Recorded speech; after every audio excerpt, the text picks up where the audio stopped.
Hello everyone. Welcome to another part of What If Deku ran an orphanage. If you enjoy the story, please like, subscribe, and share the video. It really helps me out. I did not write the story. The original writer is Kyodon. Please go support them. Now let us dive in. Despite all of Todoroki's dramatic thinking earlier, he knew what his choice was going to be. He kept going on, using his flames. It was all he could do.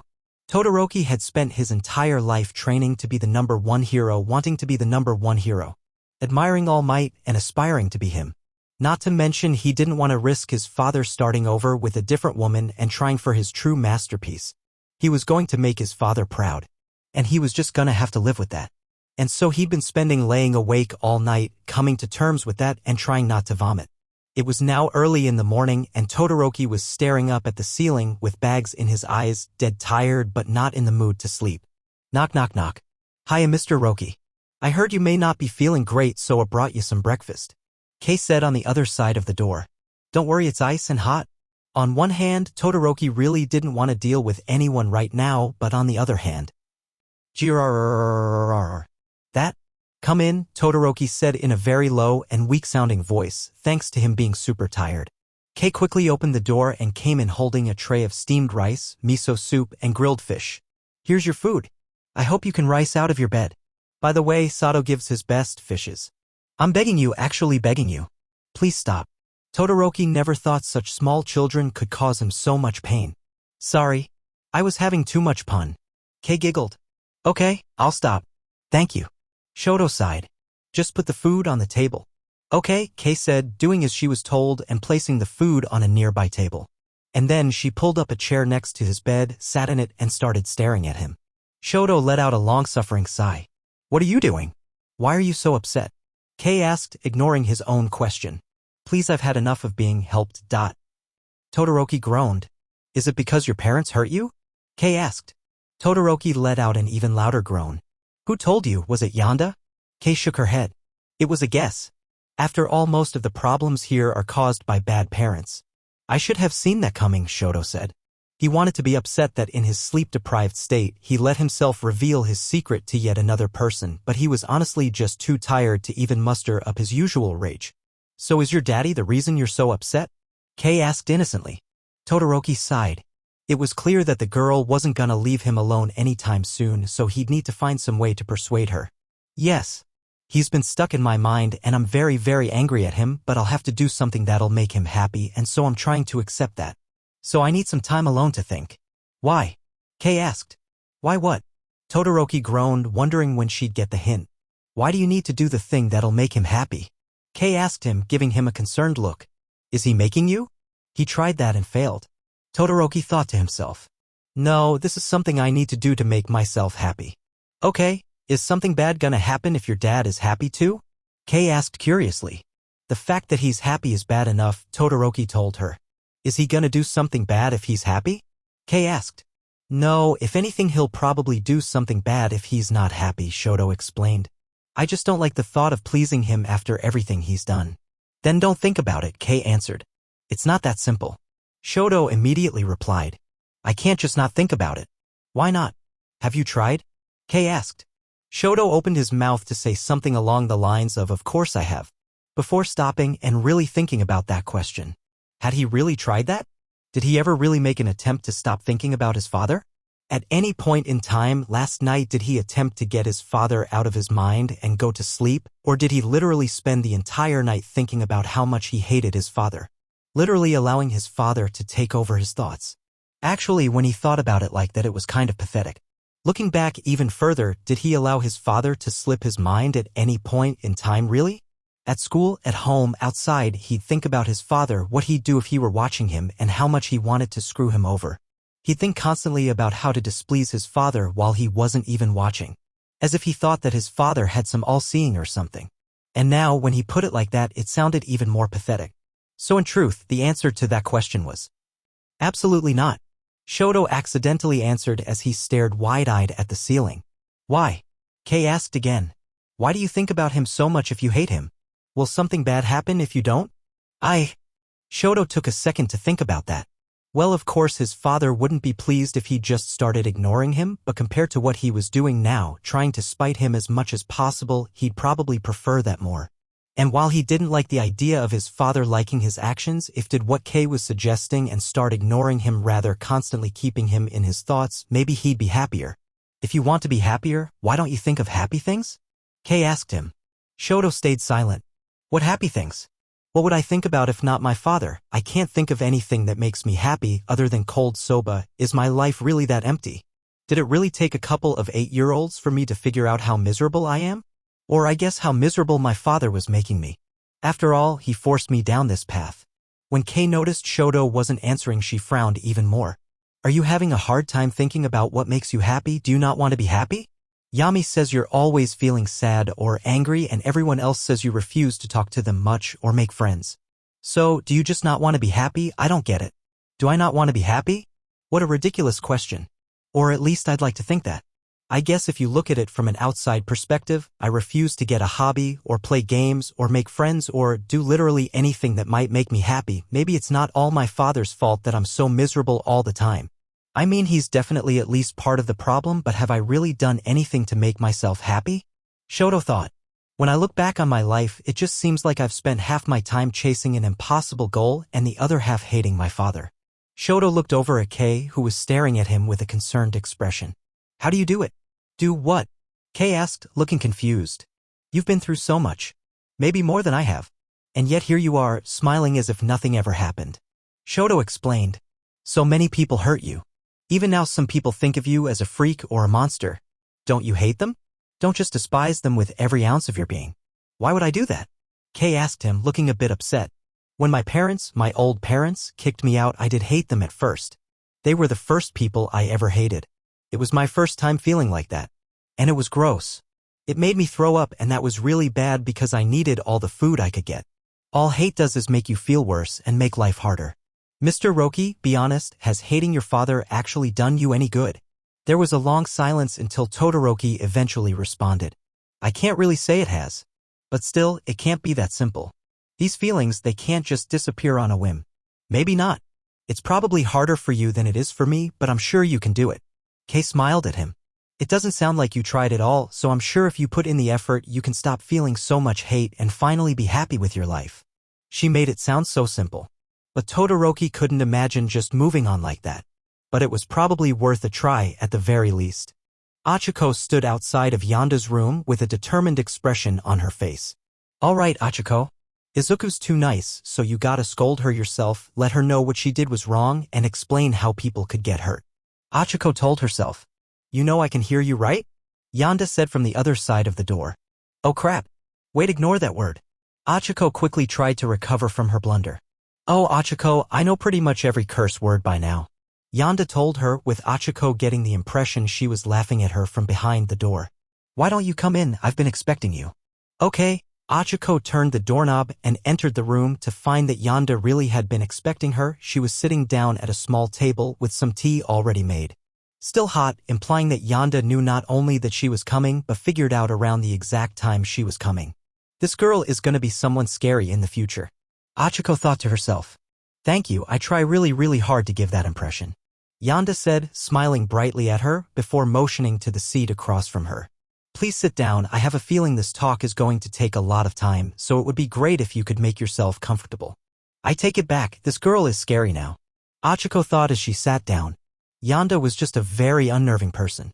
She knew everything going on in your head, nothing you thought was kept secret from her, and even now that she was grounded and she knew Achiko was coming to scold her, she had a big friendly grin on her face, and acted like she was in full control of the situation. Now, before we continue, I would like to clear something up. Yanda told her while she poured her some tea. What happened with Todoroki is absolutely not something I would do or would like to do often. I understand the consequences of my actions, being that they hurt people's trust in me and they can be damaging to people's feelings. However, I really thought that someone's life could be in danger, so I thought this approach may be justified. And just like that, Achiko had to rethink what she was going to start with. Okay, what about Kyoku? Did you think Kyoku's life was in danger when you manipulated her? No. And had Yami not approached me and then bribed me, I most likely would not have gotten involved.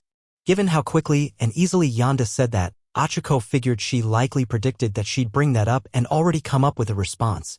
In fact, now that Achiko thought about it, it was likely that Yonda had practiced for this conversation. But I saw a chance to help my sister and get paid, so I did what I did. Was it right? No. And if I could go back, I would likely have tried a less manipulative and more subtle approach to finding out what was bothering Kyoku. I've learned my lesson from that example and will act accordingly going forward. You say that, but you still manipulated people to try and help them. Achiko pointed out. Well, that's where the comparison between then and now falls apart. Back then, if I hadn't acted, at worst Kyoku would become a, what was the word again? Yes, recluse. Something that, while sad, wouldn't completely obstruct her from living a long, happy life. If I hadn't acted here, the worst is that Shoto Todoroki would live an unfulfilled life attempting to achieve something that's beyond his grasp and eventually encounter a villain that will overpower him using only his ice and kill him, as well as all the people he was attempting to defend. Yonda responded. In other words, I don't think two situations are all that proportional. Well, you're not wrong. Achiko admitted, wincing slightly as she imagined Yonda's proposed worst-case scenario.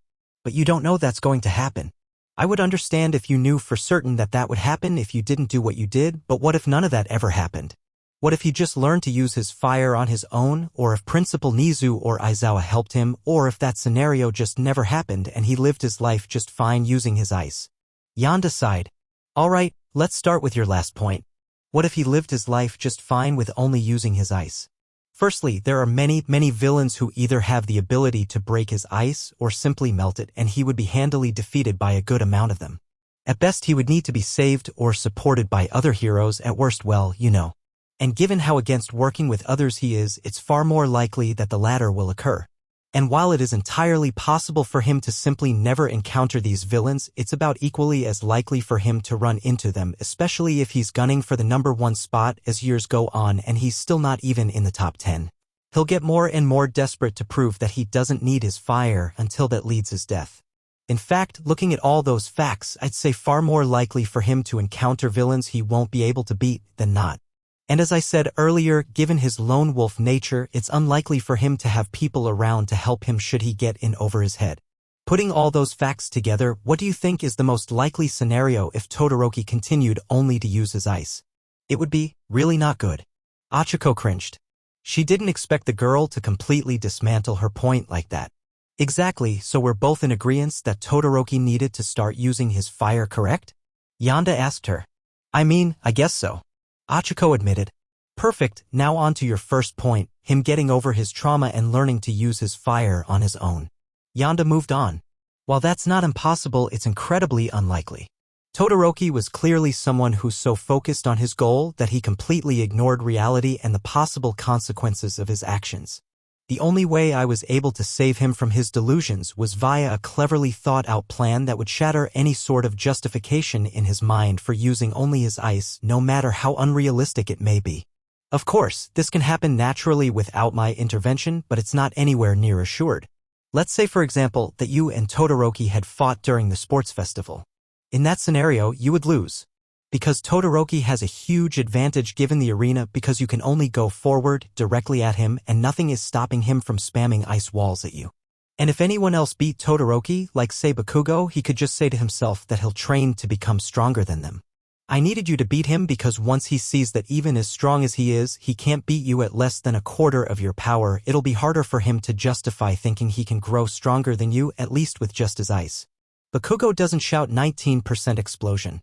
Nor could he beat Todoroki with that little power. It needed to be you. Of course, it is possible that you could beat him at the sports festival or in training if you used a higher percentage, but then that would defeat the point.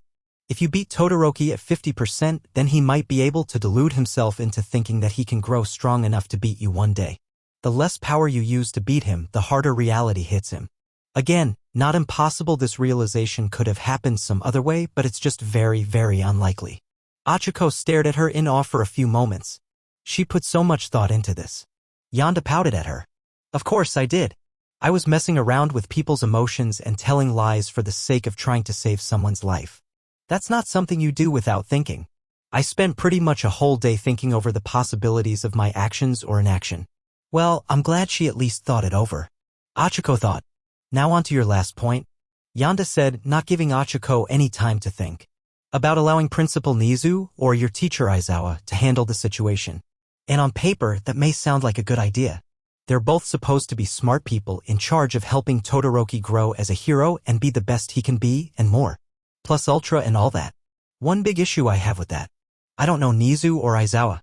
You see, I'm not the kind of person who likes leaving matters to others unless I can be sure that they'll do what's expected of them and do it well. And while I'm sure Aizawa and Nizu are at least competent, especially Nizu given his quirk, I have no reason to believe they will actually take interest and help him. Yes, they are his teacher and principal respectively. However, if father's past has taught us anything, it's that teachers and principals can be completely indifferent to a student's plight or ill behavior. And since I don't know them personally, I have to do by their actions to see if they are those kinds of teachers. So tell me, Okako, what have the UA staff done about Mineta's actions towards the girls? About Mina's reckless, thoughtless actions? About Todoroki's obviously troublesome mindset? Have you seen Aizawa, Nizu, or anyone at UA do something, literally anything to put a stop to these behaviors? Achiko took a second to think about that. What had UA done about Mineta's perving? Sure, the girls themselves would often smack Mineta around as punishment for his antics. But was that enough? And even then, should punishing students really be left up to other students? And what about Mina? Sure, she'd get scolded every now and again, and sometimes she'd get a bit more work. But clearly, that wasn't enough, as Mina didn't twice about absent-mindedly drugging her classmates. And had they really done anything about Todoroki? Sure, Achiko herself hadn't noticed how bad the boy's mental state was up until recently, but she was a student. Surely the teachers should be better at seeing this stuff and doing something about it. But to the best of her memory, Yue seemed to have done nothing. Maybe it's just too soon. I mean, there is a whole 3 years for them to do something about those three. Achiko rationalized. Endeavor. Yonda countered, giving her a deadpan expression. Now, I'm not going to give you any more information about Todoroki's situation than you already know. But since I can read your mind, I already know that you figured out that Endeavor is the cause for Todoroki being the way that he is. Endeavor was also a UA student. So clearly, UA has completely ignored troublesome behavior in the past, so what makes you think it's different now? I don't think Aizawa was a teacher back then, but Aizawa is shown to expel any student he finds lacks potential, which sounds like to me as one who's difficult to work with. So judging from that, I have every reason to believe that Aizawa didn't just ignore Todoroki's troublesome mindset, he would expel him without trying too much, where then Todoroki would get picked up by a new school because he's the son of the number 2 hero. And having him study at their schools is big reputation boost. Where they would likely do something similar to what father's schools did with Bakugo and treat him like a king, never challenging him or trying to change anything, allowing him to become a pro hero with only his eyes. And we've already discussed why that's not good. Achiko really wanted to find a hole in that argument. Because she trusted Aizawa. And she trusted Nizu. But she couldn't deny anything Yonda said without lying, and lying wouldn't work because she could read minds. The only argument she had for trusting those two was, I know them and I trust them. And that was a very flimsy argument and one unlikely to work. In summary, yes. You are completely correct. There is a chance that I could have not intervened and things would have turned out fine. However, there is a much greater chance that if I hadn't intervened, something truly terrible would have happened. Yonda told her, smiling at her gently.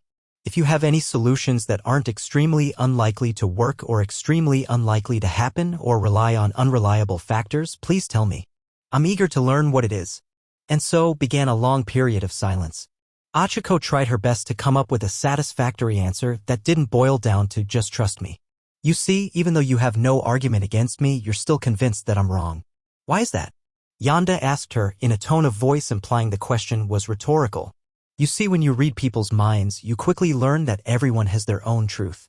Something they either believe to be true or desperately want to be true.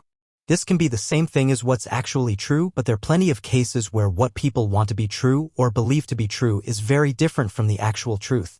When this happens, people will often do everything in their power to try and confirm their own truth and deny the real truth. This is what we call a delusion. Denying reality for the sake of a more comfortable lie. We talked about this with Todoroki. Todoroki believed that he could become the number 1 hero with only half his power. You, on the other hand, want to believe that there is a reliable solution to this problem that doesn't involve such underhanded and disliked methods. You can't think of this method, but passionately believe that such a solution exists.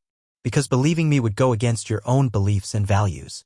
The same can be said for my father, however, the difference there is that father understands how to compromise his morals to an extent in order to help others. He's done it multiple times and will continue having to do it. He's even benefited from my methods before, which is why he has a hard time punishing me. Well, that and other reasons, but we're not at that part of the script yet. That part of the script? Achiko thought, confused by that statement. You, on the other hand, have never had to make any major moral decisions before, Yonda said before her smile grew a bit. At least not knowingly. Achiko felt a bit of dread fill her and a chill shot down her spine. What does that mean? Do you think it's moral to rig a competition?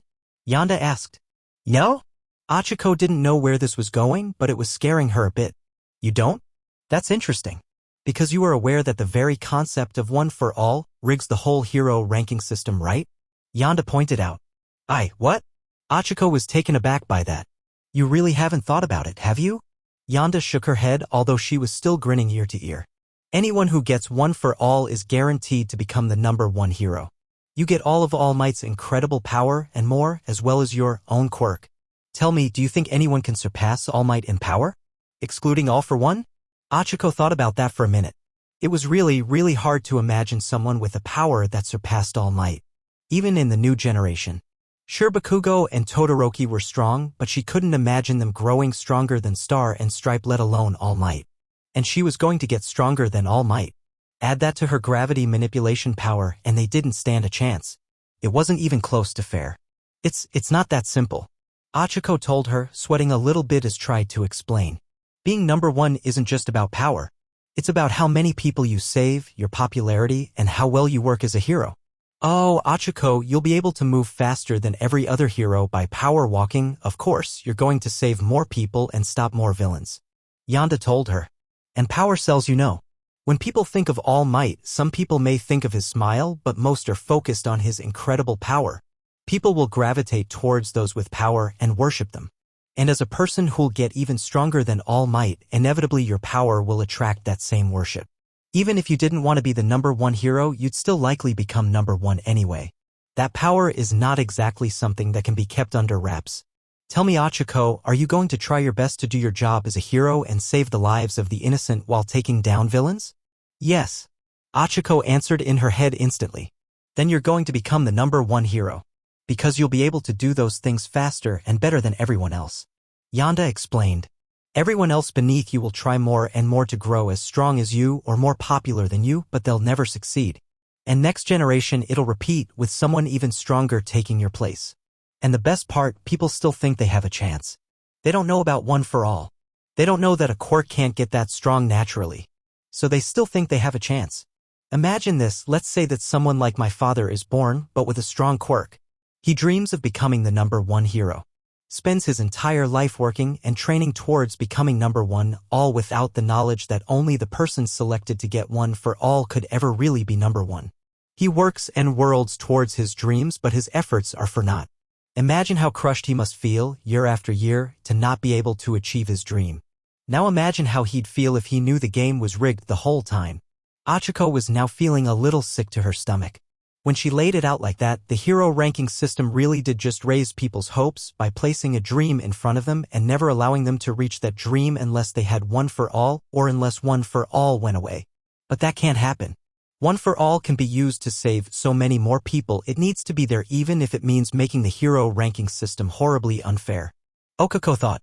So what you're thinking is it's okay to hurt people's feelings, lie to them and break their spirits even so long as it results in saving people's lives. Yonda summarized with a smile. Gee, Achiko, that sure sounds familiar. It's not the same. Achiko thought. I'm sure it's not. Aside from scale, I'm sure I'm missing some big important detail that makes these two things different.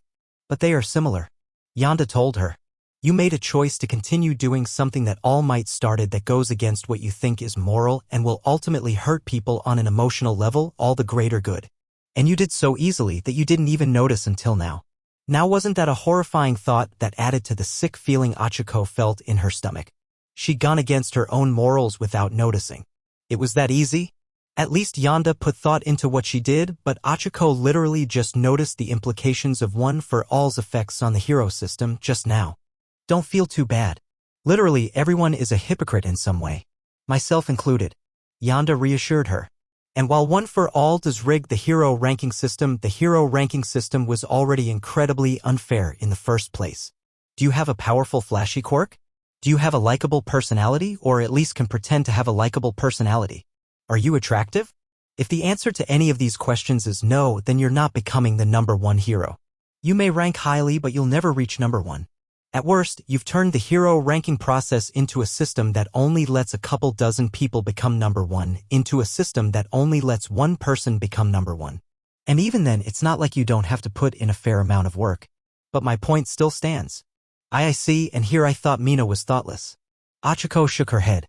Oh, she is. Yonda grimaced. If you were as thoughtless as her, this conversation would have been much worse, for me that is. Speaking of which, we are at the end of the scripted presentation. The what? Achiko asked, staring blankly at her. Yonda then proceeds to pull out a huge script and push it in front of her. Here you go. You can keep it if you like. Achiko took a look at the script and her mind broke for a second. When she got suspicious that Yonda anticipated this conversation and made plans for it, she didn't. That Yonda literally predicted everything she was going to say, all of her arguments and responses, and then wrote her own counters to them. Which explains how she was able to respond to her so quickly and thoroughly. Sure, it wasn't technically 100% accurate. The exact wording was off, and the way Achiko delivered her arguments was different from how script Achiko did it. But it was accurate enough to freak her out. What didn't help was at the end it said. And then Achiko stared at the script wide-eyed in shock and slight terror. A bit of trolling on the younger girl's part. This is insane, Achiko told her. Of course, it is. Did you forget that I'm an OPC too? Yonda reminded her.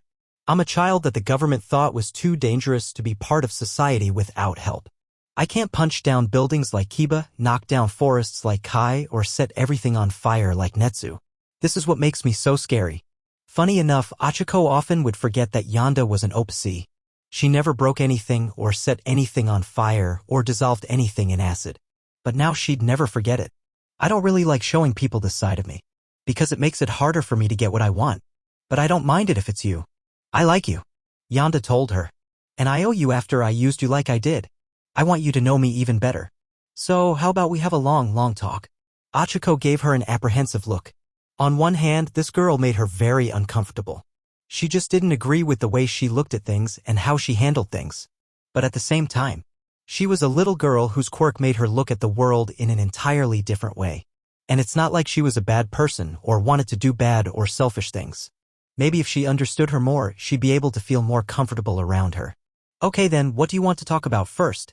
Achiko asked her. And Yonda gave her the widest smile yet. Who?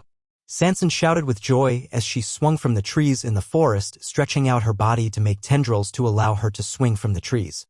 Alongside her was Fu, using Kyosei to swing. Nara as Wild Vine was stretching her plant-like arms to swing, and surprisingly enough, Yami was also swinging with them. Yami had 2 new grims strapped to his arms that he'd created recently called lickers. They were like large chameleons with very long spiked tongues. Using those tongues, Yami was able to swing around like the rest of them. Or at the very least try. Snap. Thud.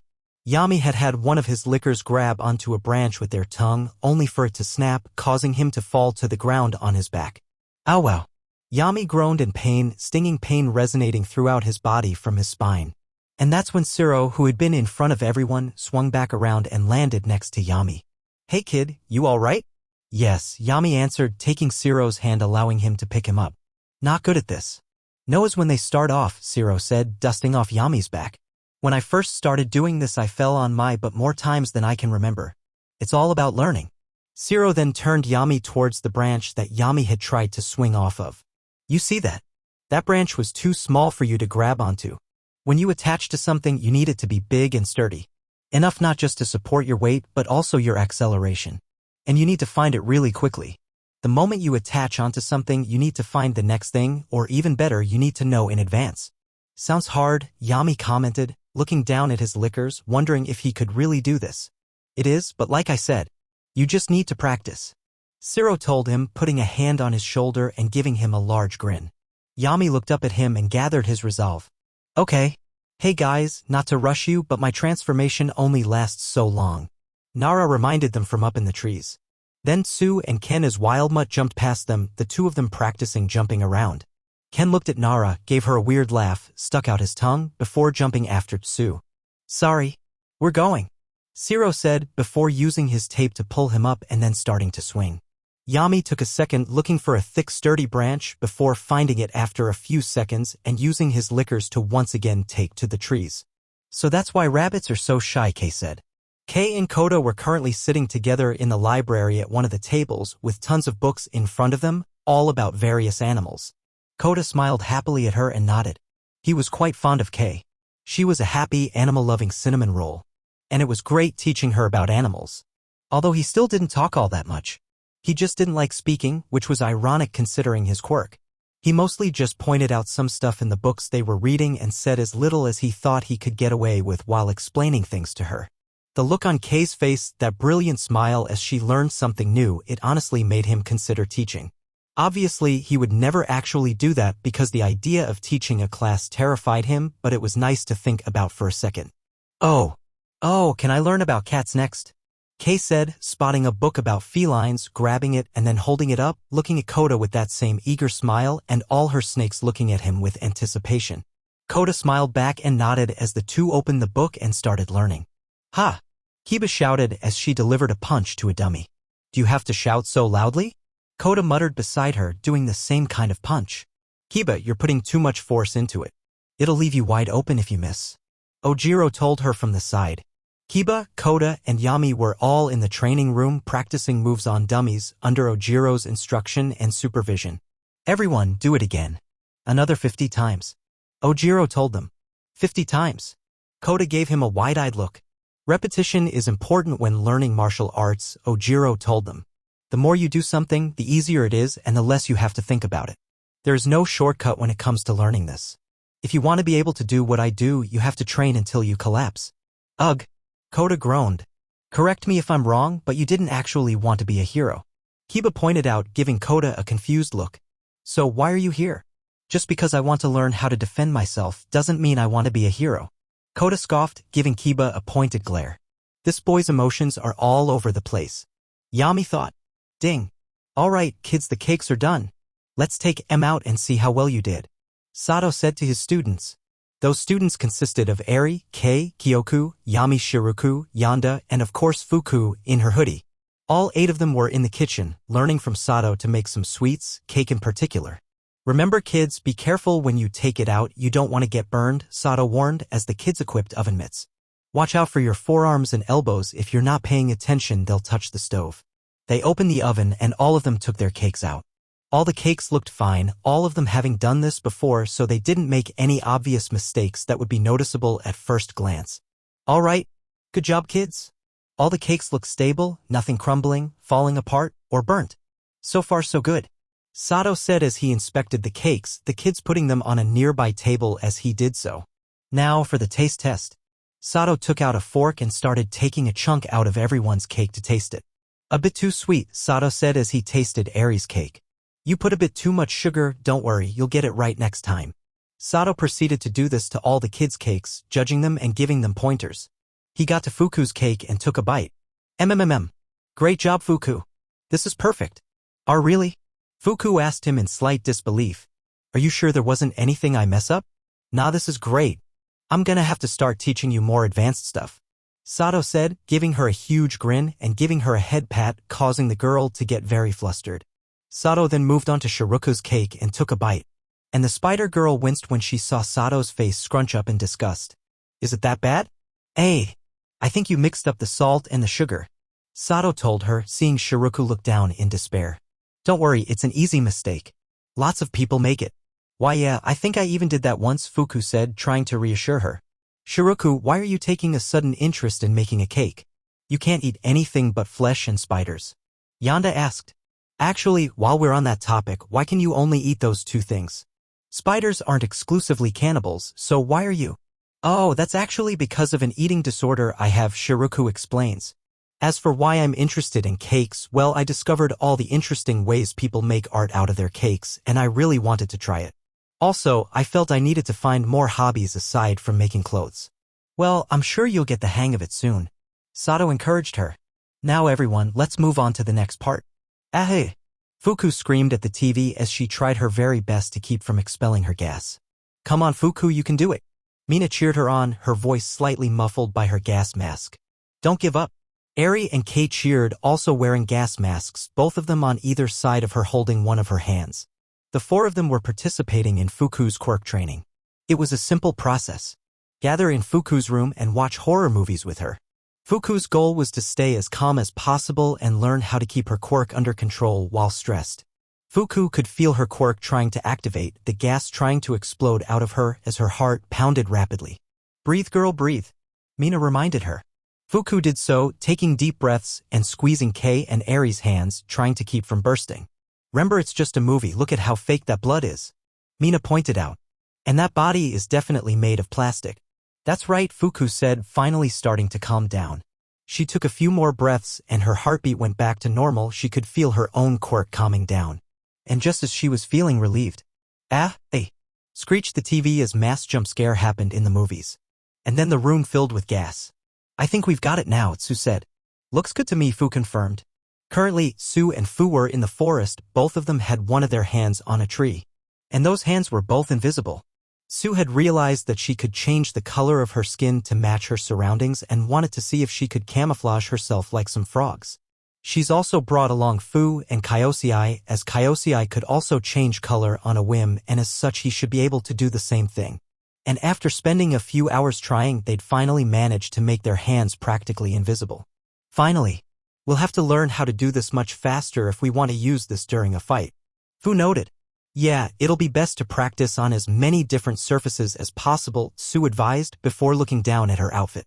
"But I'll have to get a special outfit that'll camouflage with me." "Is that possible?" Fu asked. "Isn't the whole reason Hagakure has to run around nude because they can't make a costume that goes with her quirk?" "Camouflage and invisibility are different," Sue explained. "You can still see someone when they're camouflaged. It's just very difficult. But you can't see an invisible person at all. This is why it's easier to make a camouflaging costume than it is to make an invisible one." "I see." Fu absorbed that information and made a note to look up more things that made camouflage and invisibility different and how light related to them. "For now, let's practice camouflaging while moving," Sue told them. And such, with the rest of her day, decided the two of them put all their efforts into camouflage training. Shinso and Ken were in the training room staring at each other while Fu watched in the corner. Ken was currently in his upgrade form, meaning he was staring down at the older boy. "Are you ready?" Shinso asked him. "You bet. Go ahead and try it," Ken responded. After that, there was a long silence that lasted for a couple minutes before Ken spoke up. Did you try it?" Ken asked. "Are you mind-controlled?" Shino asked him, trying again to activate his quirk on him. "Nope," Ken responded. "How about now?" Shinso asked, trying again. "Still not mind-controlled," Ken reiterated. Well, it looks like your hunch was right," Shinso revealed. "My quirk has no effect on you like this." "All right. I'm mind-control proof," Ken cheered, jumping up and celebrating this new revelation. "Interesting," Fu said, taking notes on this new discovery. This whole experiment came about when Fu was discussing with Ken about how organic the techno-organic upgrade was. Then while Fu was working on his notes, he found one of his notes on Shinso and wondered if Shinso's quirk would work on upgrade. And thus this happened. "So it appears that upgrade is more robotic than organic," Fu noted. "Meaning Shinso's quirk won't have any effect on him." "Wonderful. I hate robots," Shinso said, recalling his terrible experience with the UA entrance exam. He got in, but boy was it hard. "Well then, I wonder how well Shinso will do against an opponent he can't use his quirk on," Fu said, looking up at Ken. Ken then looked at Shinso and tried to crack his non-existent knuckles. "Well, what do you say, Shinso? Think you can take me?" Shinso sighed. "Well, I can't very well run away from a fight from a 10-year-old. So I guess my hands are tied. Maybe since he won't have any technology around to control and I can actually beat him." Shinso thought. "Great. Now dodge." This was all the warning Ken gave him before shooting a laser out of his eye which nailed Shinso in the chest. "Gah!" Shinso grunted as he was slammed into a wall by the laser. "Oh!" His chest was smoking and slightly burned and his back hurt from being slammed so hard into a metal wall. "Never mind. He shoots lasers apparently." Shinso groaned as he got up and got ready to start the fight. "Time to get my ass kicked." Izuka smiled as he looked at the cameras. Class 1A, true to their word, was giving it their all for the kids. Jiro and Kaminari were currently teaching Ken and Otoko how to play instruments. Specifically, Otoko wanted to learn how to play the drums and Ken wanted to play the electric guitar. Momo and Sue were helping tutor Yami, Kei, and Sanson. And Achiko was showing Eri, Kyoku, and Yanda how to make birdhouses. It filled Izuku's heart to watch his kids growing closer to others and learning new things. And he hoped to see the same kind of thing more and more for years to come. But for that to happen, he'd need to take care of one issue. Izuku looked down at one of the other cameras, which showed Aoyama doing the laundry. So, is anyone else wondering why all of us are here? Toru asked. Toru, Kirishima, Aoyama, and Yanda were all in a car, being driven by none other than All Might himself in his skinny form. You're here to escort me around the city while I go sightseeing. Yanda told them. You know this already. Yeah, but it's a bit weird that all three of us were called for this, Toru noted. Feels a bit like overkill. Don't worry about it, young Hagakure. Young Midoriya is probably just very concerned about her safety. You know how paranoid he can get. Yagi said dismissively. Of course, All Might knew that was not the case. No, this wasn't an ordinary drive, but rather it was a police investigation. After Yanda had told Izuku that Aoyama was giving information to All for One about U.A and Izuku gave that information to the police, several things happened in quick succession. First, that put Yanda through several honesty tests, which revealed that she was in fact being totally truthful about Aoyama. They also discovered that she drugged Aoyama and maliciously used her quirk on him, which normally would have gotten her in some legal trouble. However, they were more than willing to overlook that. Second was that they needed to figure out what their next course of action was. Izuku had wanted to take Aoyama out of his house for obvious reasons. However, the police and UA advised against that as they didn't know the exact situation and it was possible taking any obvious or drastic actions could end very badly. So instead they just keep very, very close watch of him, giving him tasks that would keep him within view of the cameras at all times. Once that was decided, they then needed to find a way to make sure that Aoyama was 100% the traitor. Because while Yanda's evidence was pretty damning, it was also legally unusable and it was still possible that she was wrong. And that's where today's events would come into play. Crash. Suddenly a car impacted them from behind, causing them to jut forward. Ah, what the heck? Toru shouted, having been startled by the sudden collision. Just in time. All Might thought. After parking on the side of the road, All Might, Yanda, and the students came out of their car, as well as the people from the car that hit them. An old man and woman. Or at least that's what they looked like. In actuality, the woman was a policewoman and the man was none other than Detective Nao Mesa, both of them in disguise. Oh my, I'm so sorry. The old woman apologized frantically to All Might. I'm not as alert as I used to be and so I accidentally made such a horrible mistake. Ha ha. Don't worry about it, looks like your car took more damage than mine. All Might said, reciting the script that they'd come up with. Perhaps it's time you put those driving skills to rest. While All Might and the undercover officer went through their scripted dialogue, Nao Mesa made his move on Aoyama, who was standing by the students. My, what a strapping young man you are. Nao Mesa said to Aoyama, acting like a kindly old man. Why, you could be a hero with a body like that. Ah. Well, kind monsieur, I actually happen to be a hero in training. Aoyama said. Yeah, we all are. Toru explained cheerfully. Oh, is that right? Nao Mesa responded in his old man voice, giving them all a kindly smile. Well, it's nice to know such nice young lads and ladies will be protecting us in the future. Some people looking to get into the hero business get wrapped up with some dangerous folks. Some might call them villains. I'm sure none of you would ever work with people like that, right? No way. Toru said immediately. Yeah, that's super unmanly. Kirishima said. Of course not. Aoyama paused for a moment, trying to hide his nervousness. Someone such as myself would never associate with dirty criminals. Lie. And there it was, the damning proof that Aoyama was working for or with, if not all for one, some kind of villain.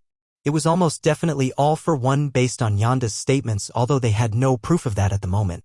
Either way, at the very least, they had enough proof to launch a full investigation, although it would still have to be kept a secret. If they played their cards right, then they might be able to use this against All for One. They'd gotten what they were there for, it was time to go. Nao Mesa reached into his pocket and pressed a button that was hidden in there. This would cause a small vibration in the pocket of the female officer, signaling that they were done here, as well as contact Izuku to tell him to move to the next stage. Ah, well, it looks like we're done here, kids. All Might told them as the officer went back to her car. Everything's been sorted out, we dash. And right on cue, All Might's phone buzzed, showing he got a text from Izuku. Oh, looks like there's been a change of plans. All Might told them. Young Midoriya wants us to come back. He wants to take Yanda to the park himself and young Uraraka will be escorting them. Really? We just left. Toru said, wearing a confused expression that no one could see. Don't worry about it. All Might told them. Honestly, felt a bit bad keeping 1A in the dark about there being a traitor in their mix, but it was necessary to make sure Aoyama didn't find out. But he had a feeling it was only going to get harder from here. Why are we going to a police station? Achiko asked. It was now about an hour later, and now Izuku, Yonda, and Achiko were all riding in All Might's car, heading towards the police station. Don't worry about it, Izuku told her. Something was wrong. Achiko could tell. Both Izuku and All Might looked tense. Nervous. Like something terrible either had happened or was going to. Just sit tight, Achiko, it will be taken care of. In contrast to both of them, Yonda looked completely calm. Which honestly didn't make Achiko feel any better. If she learned one thing about Yonda is that she did not like feeling valuable or like she didn't have some kind of control over the situation, so her being calm meant very little. Achiko thought for a minute, looking at the people around her, and came up with something. Does this have something to do with that super secret piece of information Yonda found out? You told her. All Might gave Izuku a shocked look for a moment before remembering where he was and looking back at the road. No, I just told her that Yonda found out something important, Izuku told him. Nothing more. So it is about that, Achiko said, taking All Might's reaction as a confirmation.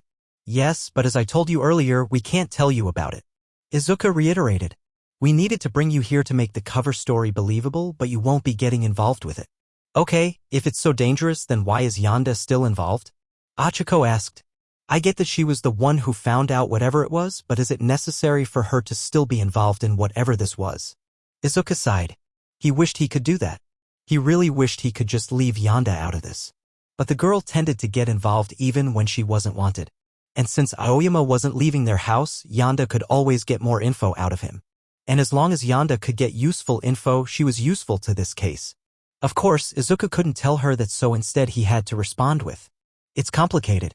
Please believe me when I say that I wish I could tell you, but I just can't. Izuku turned around to look her in the eyes, and the two stared at each other for a while, Achiko taking in the sincerity in Izuku's eyes. Okay. Achiko leaned back, letting out all of the tension she'd been holding on to. I trust you. Thank you. Really, thank you so much. Izuku said, giving her a relieved smile. Well, we're here, Yagi said as he parked outside the station. All right, let's get this over with. All right, now that everyone is here, I believe it is time to start, Niza said. Currently, Izuku and Yonda were inside of a small police meeting room alongside Detective Naomasa, All Might, in buff form now, Aizawa, and Nizu. Niza was at the front of the room with a chalkboard behind him. We now have confirmation that Aoyama is at the very least working with a villain, Naomasa said. And given Yonda's statements, we're almost certain that it's All for One. Meaning that All for One is in fact not dead. All Might clenched his fist in the back. How could I have such a mistake? How could I have been so naive? I shouldn't have just smashed his head. I should have kept punching until there was nothing left. As he was thinking that, Yonda smiled. She'd always known All Might wasn't as pure as the propaganda would lead you to believe. Even he had to have violent, angry thoughts. Even he thought about doing some less than noble things. Because purity was a thing that could only exist in children. And even then it was extremely rare. It was nice to get that confirmation. From what Yonda has told us, he's been giving information about UA to All for One, Niza said, before turning to Yonda. Ms. Yonda, do you have anything else you'd like to share with us? Of course. Yonda said, her face lighting up as she finally got to show the fruits of her labor. Well, first off, I'm almost 100% sure that he's an unwilling traitor. As in he's being forced? Aizawa asked, making sure to think his question as well as ask it out loud so everyone could hear the conversation. You can tell by the tone of his thoughts. When I catch him thinking about being the traitor, he sounds deeply upset. Like he's being forced to do something he absolutely does not want to do. When he thinks about his classmates, he never sounds angry with them, or like he despises them secretly, or like he doesn't care about them at all. I have caught him thinking sadly about them like he did or is doing something to hurt them. And whenever he thinks about being a future hero, or a student of UA, or a hero student in general, I can detect this underlying sense of shame and guilt. All this points to him being forced into giving up information. Very good, Ms. Yonda. Nizu praised her. Using a person's tone to detect hidden meanings is a very smart use of your quirk. However, I do hope you haven't still been influencing his emotions with those candies, otherwise we can't be certain this information is accurate. Yonda shook her head. Father has kept those candies far out of my reach.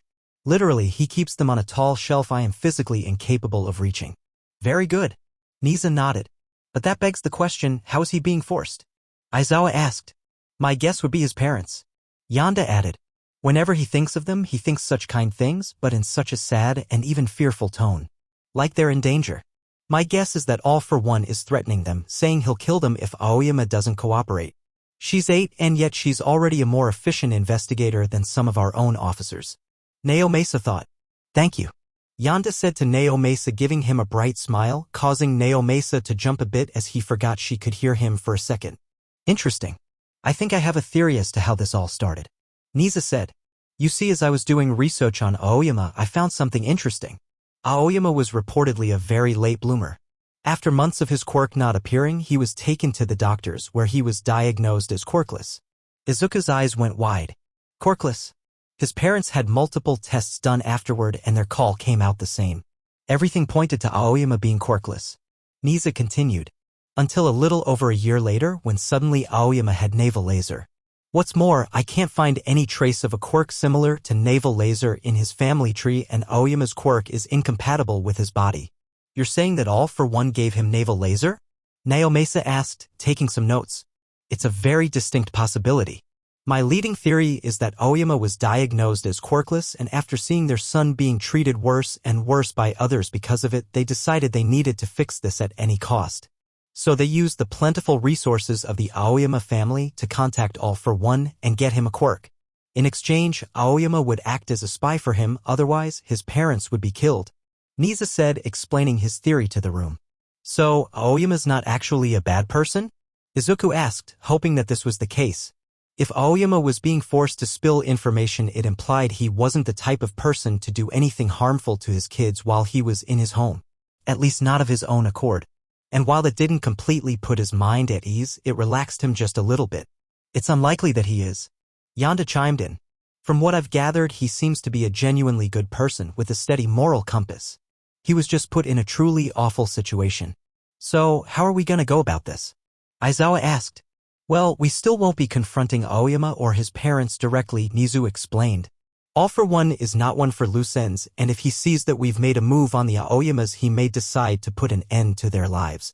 And besides, we may find more use for them. For now, we simply need to monitor the Aoyama family. We'll install cameras and wiretaps in their house and make sure to bug their phones. We don't make a move on them until All for One has been handled. And afterward? All Might asked. That depends.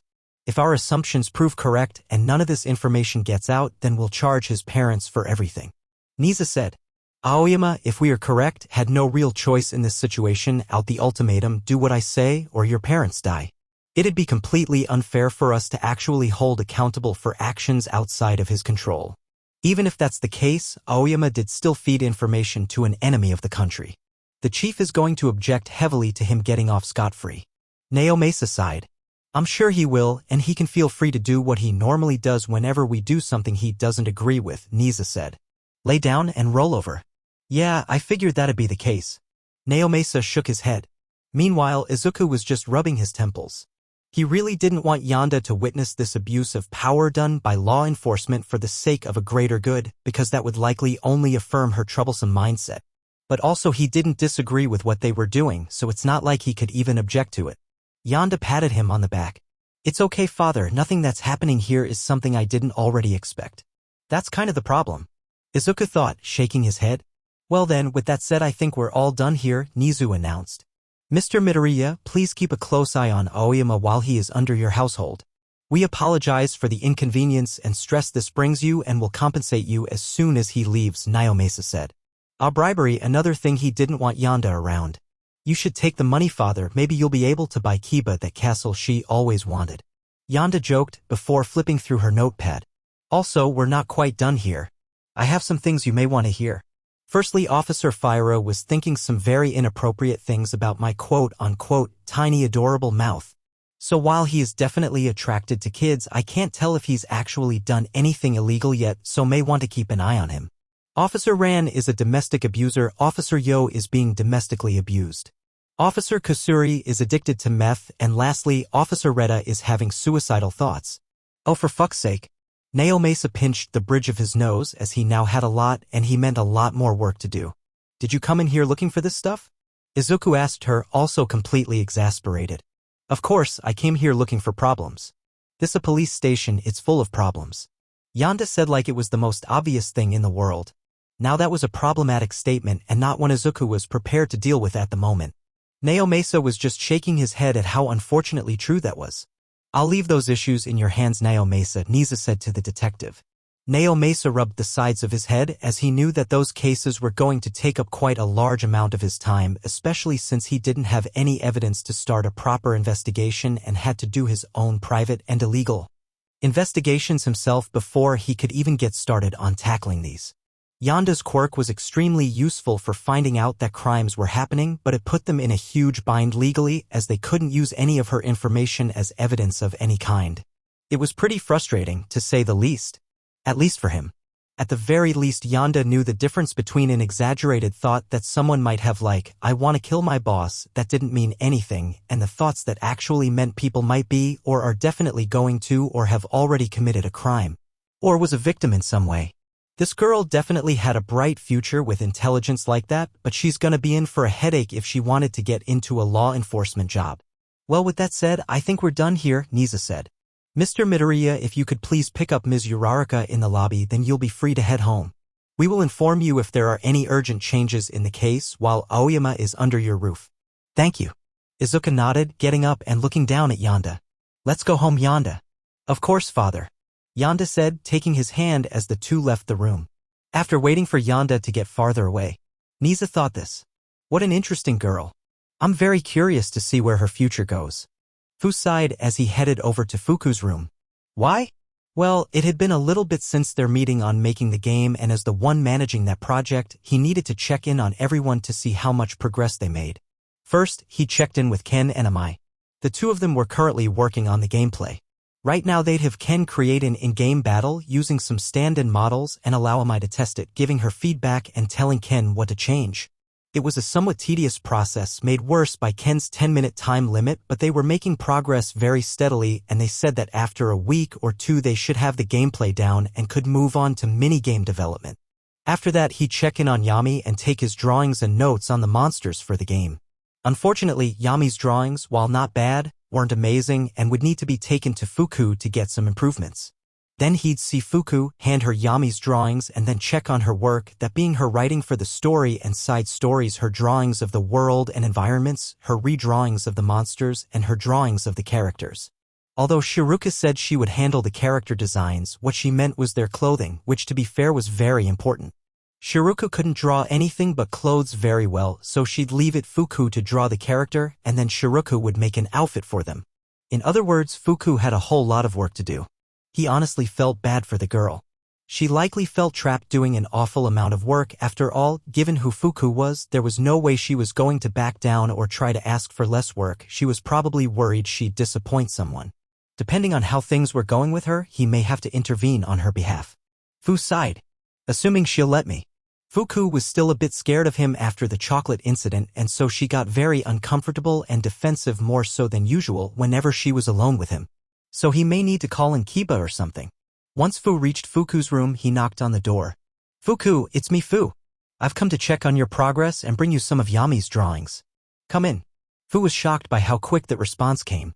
Normally when Fuku lets someone into her room, even Eri, Kiba, or Kei, there is a bit of hesitation.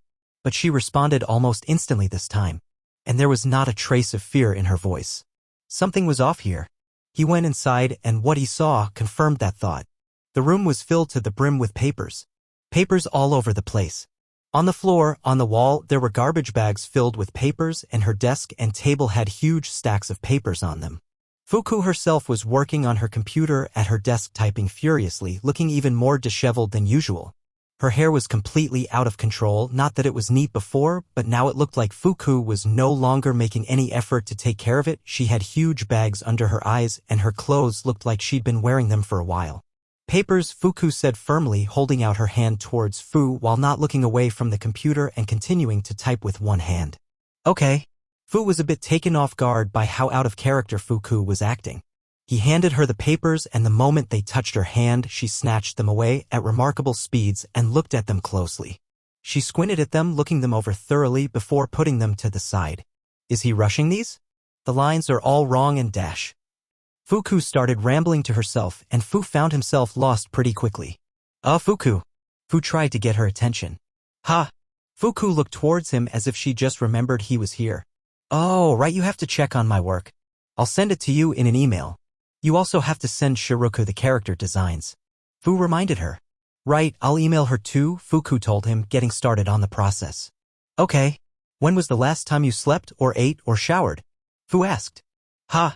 Fuku blinked for a while as if Fu saying that broke her out of some kind of trance. She then lifted up her arm and smelled herself. Ack! Oh! Okay, shower time. I completely forgot about that. Wait. Fu's in my room. Yeah. I've been here the whole time. Fu gave her a curious look. Who do you think you've been talking to? I don't know, I was just in some kind of trance. Fuku answered nervously, blushingly heavily out of embarrassment. I was so focused on my work that I didn't really notice who I was working with. Tunnel vision. Fu deduced. I think Kiba told me about that once. Something to do with archery. Oh yeah, Fuku recalled her experiences with archery. The whole world just kind of fades away and the only thing I can focus on is the target. I guess the same thing happens whenever you get really into something, Fu noted. Well, at least you seem a lot less afraid of things when you're like that. Although you definitely need a schedule. If you keep working like this, then you're gonna end up like Dad. Fuku paled as she imagined just collapsing like Izuku did. Although on second thought that didn't sound like such a terrible idea because boy was she tired. Look, for now, I'll send those emails and you can go take a shower then a nap, Fu told her. We can work on a work schedule for you tomorrow. Until then, no more working for today. Huh. But I still have so much to do. Fuku argued, sounding and looking desperate. I've only just gotten to the beginning of the third arc. I still haven't done any of the side quests or character quests. And I only designed the first area. I still need to make a lot more. Yami's drawings need to get redrawn and Shiroku's waiting for me to give her those character designs and Fuku's rant stopped abruptly when Fu flicked her on the forehead. What was that for? Fuku pouted, looking at Fu with teary eyes while she rubbed her forehead. You were ranting when you should be showering, Fu told her. This project doesn't even have a deadline. And while I appreciate you giving this your all, everyone appreciates that. We also care about you and want you to take care of yourself. You are not repeating what happened to Dad. Now get in the shower and get to bed, or I will have Kiba come in here and make you. Fuku turned pale as a sheet and dashed into the bathroom as fast as possible. Yes, sir. Fu sighed and shook his head. This project is going to kill me. Good thing I can't really die then. Hey Ken, Fu said as he walked into Ken's room, finding the boy leisurely relaxing on his bed, listening to music on his phone. Yeah? Ken turned off his music and gave Fu his full attention. Something wrong? Funny you should be listening to music because I realized we completely forgot to address the music in our game. Fu pointed out. Ah crap. Ken's eyes went wide as he realized he'd forgotten something really important. Oh, do we know anyone who can do good music? I mean, I've heard Jiro's pretty good at music, but I don't think she'd be willing to do a soundtrack for a game, Fu told him. And no one else would be a good fit either. So I don't really know what we're gonna do. Neither do I, Ken admitted. After stating that neither of them knew what they were doing, there was a brief moment of silence as they both stared at each other, and one solution came to mind. Go to Izuku for help? Ken asked. We're going to Izuku for help. Fu agreed. So you need someone to make a soundtrack for the game. Izuku pondered. Ken and Fu were now in Izuku's office, sitting in 2 chairs in front of his desk. Yeah, no one around here really fits the bill for a composer, so we're kinda stuck, Ken admitted somewhat sheepishly. Think you can help us out? Izuku took a few minutes to think about the issue before giving a solution. Well, when you finish the game, I can hire some musicians, send them the game, and they can create music for it. This way they can judge what music fits a certain area or character or event. You guys can listen to the tracks and see if you like them, and then you add them to the game and ship it out. That sounds great. Ken cheered, looking ecstatic to have resolved this issue. Yeah, let's do that. Fu nodded. Well, I'm glad to finally have that sorted out. Thanks, Dad. Yeah, thanks Izuku. You're the man. Ken praised him, looking absolutely hyped. I'm doing my job. Izuku chuckled, blushing slightly at the praise as he gave them a huge grin. I'm really overjoyed that you guys are doing a group project like this. Learning how to work together to accomplish a big goal. Especially one that'll support you all in the future. So I want to do everything in my power to make sure this goes well. Speaking of which, I made some calls and I have something you may be interested in. We're putting all might in the game. Ken shouted ecstatically. What? Currently, the development team, consisting of Kiba, Fu, Ken, Fuku, Yami, Amai, and Shiruku was once again gathered in Ken's room for another meeting. Everyone but Fu, who already knew this, and Yami, whose expression barely ever changed, looked absolutely flabbergasted. What do you mean we're putting All Might in the game? Fuku asked him, completely taken aback by this news. I thought we couldn't use real people or heroes in the game because we don't have the rights to them or something? Well, Izuku's friends with All Might, so he made some calls and managed to buy the right to use All Might in our game for super cheap. Ken explained, his body twitching with joy and excitement. And not only that, Izuku called Yue and we got permission to use the entire Yue staff as well. Except for Midnight. If we put her in, we'd have to raise the rating of the game, so we're leaving her out.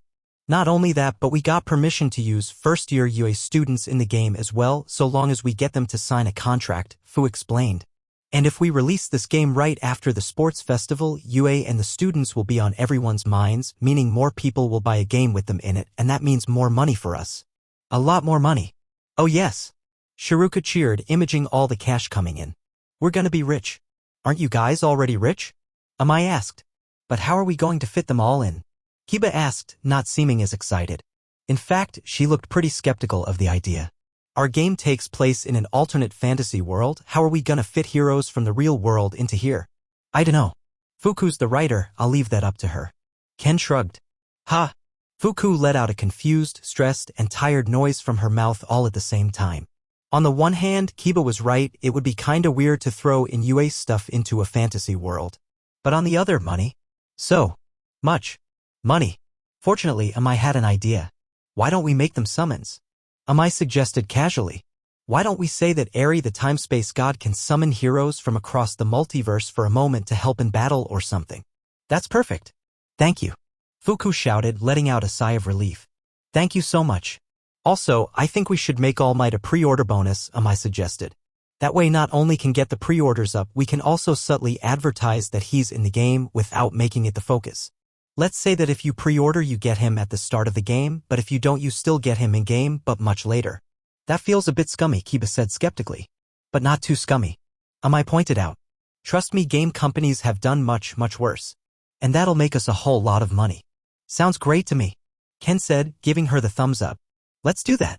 So now we have to decide who in 1A to ask to be in the game and how to ask them, Fu said. Obviously, we're not putting Bakugo Katsuki into the game. Can anyone add someone else who shouldn't be in it? Momo and Mineta, Shiruku added. As lovely as Momo is, her costume will make us have to increase the game's rating, so that's a no-go. And Mineta is apparently a huge pervert, so if he does something really bad, it might affect the game's sales. Good point. Fu nodded, writing that down. Anyone else have any objections? Everyone shook their heads. All right, well then how are we going to ask them? Fu asked. Most of them should just say yes if we ask, but I think Koda might say no because he's shy. Shinso will almost definitely say no because he wants to be an underground hero and won't even be in the sports festival so he can stay as secretive as possible. And Todoroki might say no because he's antisocial and Yanda made him really upset so he probably won't want to do us any favors. Well, I don't really care too much about Koda or Shinso, so that's fine, but we need Todoroki in this game, Ken stated. He's the number 2 hero's son and he has a crazy cool quirk.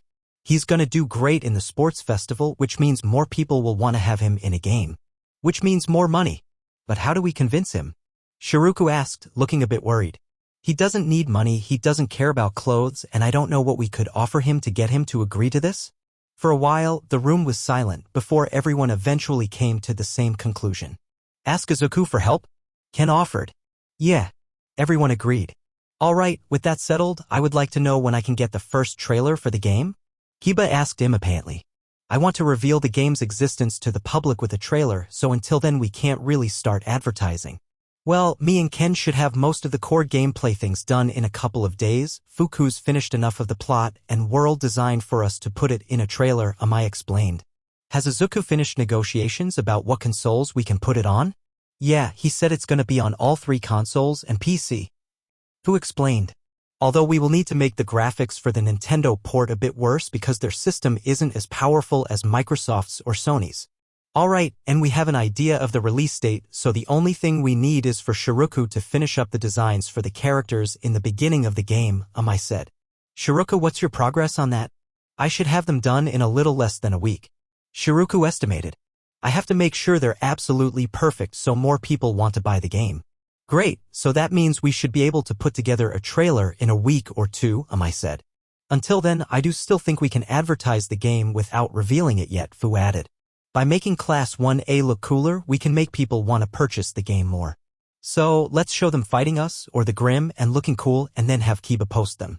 No live streams, just pre-recorded videos so we can cut out anything that may make them seem not so cool. Also don't overdo it and make sure to still do plenty of regular videos so people don't feel like you're selling out. As if my loyal minions would accuse me of such a thing. Kiba gasped, somewhat offended. That's a great idea, Fu. I'll have to get everyone in on it. Ken patted Fu on the back. Man, this is going great. I can feel my soul being consumed by capitalism. Kiba sighed, shaking her head. But at least I can give back to Caretaker. All right, everyone. Move out. Ken ordered. Time is money. Our money. Let's go. I'm guessing you want me to be in that game? Shoto asked. Izuku and Shoto were in Izuku's office, now late into the night, sitting across from each other on the couches with some food and drinks on the table in front of them. Yeah. I'm guessing the others told you. Izuku rubbed the back of his head in embarrassment, his face bright red. I know it's a bit not in good taste to ask someone a favor after you've done something terrible to them, but it's not your fault, Shoto replied coldly as he ate his soba. Given your position, I can't expect you to keep all of them in line. Not to mention one predicted that an 8-year-old would do something like that. I also don't blame the other children in the house either. Thank you. Izuku bowed. That being said, Shoto added, sinking back into the couch. I don't particularly care about being in this game of theirs. I'm not exactly against it, but I don't see any real reason to agree to it either. I guess that's more than fair. Izuku sighed before taking a deep breath and getting ready to deliver his pitch. Well, you can think of it as a publicity trade.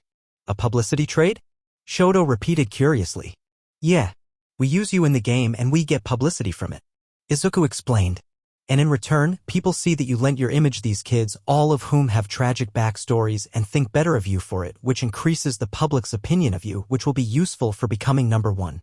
Believe me, making the public like you is a key element to being number one. Wash is a great rescue hero, but everyone knows he's only in the top 10 because he's popular with kids.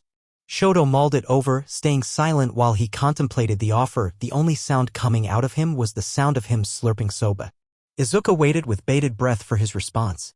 After a few minutes, Shoto finished his soba and set the bowl down on the table before looking up at Izuku and giving his response. I have been making attempts to talk more with my classmates, in an effort to change myself from how I used to be. And I've figured out rather quickly that I am not good with people. So I'm going to need as much good publicity as I can get. So, is that a yes? Izuku asked hesitantly. Yes, not to mention it'll likely get my father out of my face for a while, Shoto added. And at this point, I want to interact with him as little as possible. That's completely fair. I'm glad to see you're doing well after what Yonda did to you. Izuku said to him, taking a folded contract out of his pocket. By the way, do you mind if I refer to her as a demon spawn? Shoto asked. Izuku sighed. I'd like to say yes. But I don't think she cares and she can read your thoughts, so it really doesn't matter what I answer here, does it? Demon spawn it is, Todoroki said as he signed the contract. Ojiro was regretting his life choices. Currently, the tailed Udata student was in the forest with Nara, literally in her shadow as Nara had transformed into Humongajur. All right, here I come. Nara said, charging towards Ojiro with her fist raised high. Time to focus. Ojiro thought as he jumped back, avoiding Nara's fist as it slammed into the ground where he'd been standing. Ojiro then dashed forward, jumping onto Nara's arm, running up to her head and smacking her in the face with his tail. Ack! Nara grunted in pain as Ojiro's tail smacked her in the cheek like a whip before the boy himself jumped off her onto the ground. Ojiro didn't let up and charged between her legs and swiped the back of her leg with his tail. Whoa! Nara stumbled forward, trying not to trip, but Ojiro swiftly jumped up and tail slapped her in the back, breaking her balance completely and causing her to fall on her face. Ojiro then used his tail to bounce himself high into the air and spun himself while he fell towards Nara. Tornado tail dance. As Nara tried to pull herself up, Ojiro slammed into the back of her neck. Wham! Ow ow! Nara screamed as her face was slammed into the ground and she felt pain hit her neck hard. Ojiro propelled himself off of her neck with his tail and landed right next to her. Time out. Nara, are you okay? Ow wow. Nara groaned as she once again pulled her head out of the dirt. My neck. Ah. Yeah, I think we should call the fight, Ojiro said, turning to Fu who was recording the whole battle. That was fast. Gonna have to put that in a compilation. Fu said. Oh. Ken's never gonna let me hear the end of this. Nara groaned as she turned herself around, laying down and taking a minute to recover. Ugh, I hate using this form. It's so big and clumsy and slow. It's like trying to move underwater. Well, that explains why this fight was so easy. Ojiro shook his head. The harder a form is to use, the more you have to train with it. Not less. If you're in need of pure power, you're going to want to know how to use this form. I know. Nara groaned. Ready, Achiko? Netsu asked, giving her a wide smile, his fire burning brighter with excitement. Let's go, Netsu. Achiko replied, returning his smile, her body covered in lighting as she used 12% full cowling. The two of them were facing off on rocky plains with a lake nearby and the trees of the forest also very close. There were also some Goliaths nearby, standing by the lake and ready to put out any fires nearby. All right, let's go. Netsu shouted. Let me show you something Toru taught me. Solar flare. Netsu's fire suddenly exploded in intensity, becoming a burning beacon of flames that spilled light all around him. Achiko immediately had to cover her eyes to keep from behind blinded, and knowing that she was wide open, she took a guess as to what Netsu's next move would be and jumped to the left, avoiding a fire blast Netsu had thrown at her. The moment Achiko hit the ground, she stomped down on the ground hard, causing the rocks to break apart and fly up. Achiko waved her hand across the rocks, removing their gravity, and then spin-kicking them at Netsu. Netsu immediately then unleashed a powerful blast of flames, melting the rocks and forcing Achiko to dodge by jumping to the right. He even melted the rock. Now what am I gonna do? Achiko thought to herself. Okay. Don't let yourself get overwhelmed, Achiko. You gotta think. How can I hit Netsu? What advantage do I have that he doesn't? His attacks are more powerful, I can't touch him at all. Netsu unleashed a barrage of fireballs at her, and Achiko quickly dodged all of them, not letting even a single one touch her. That's right. Speed. Achiko realized and quickly started building a path to victory around this.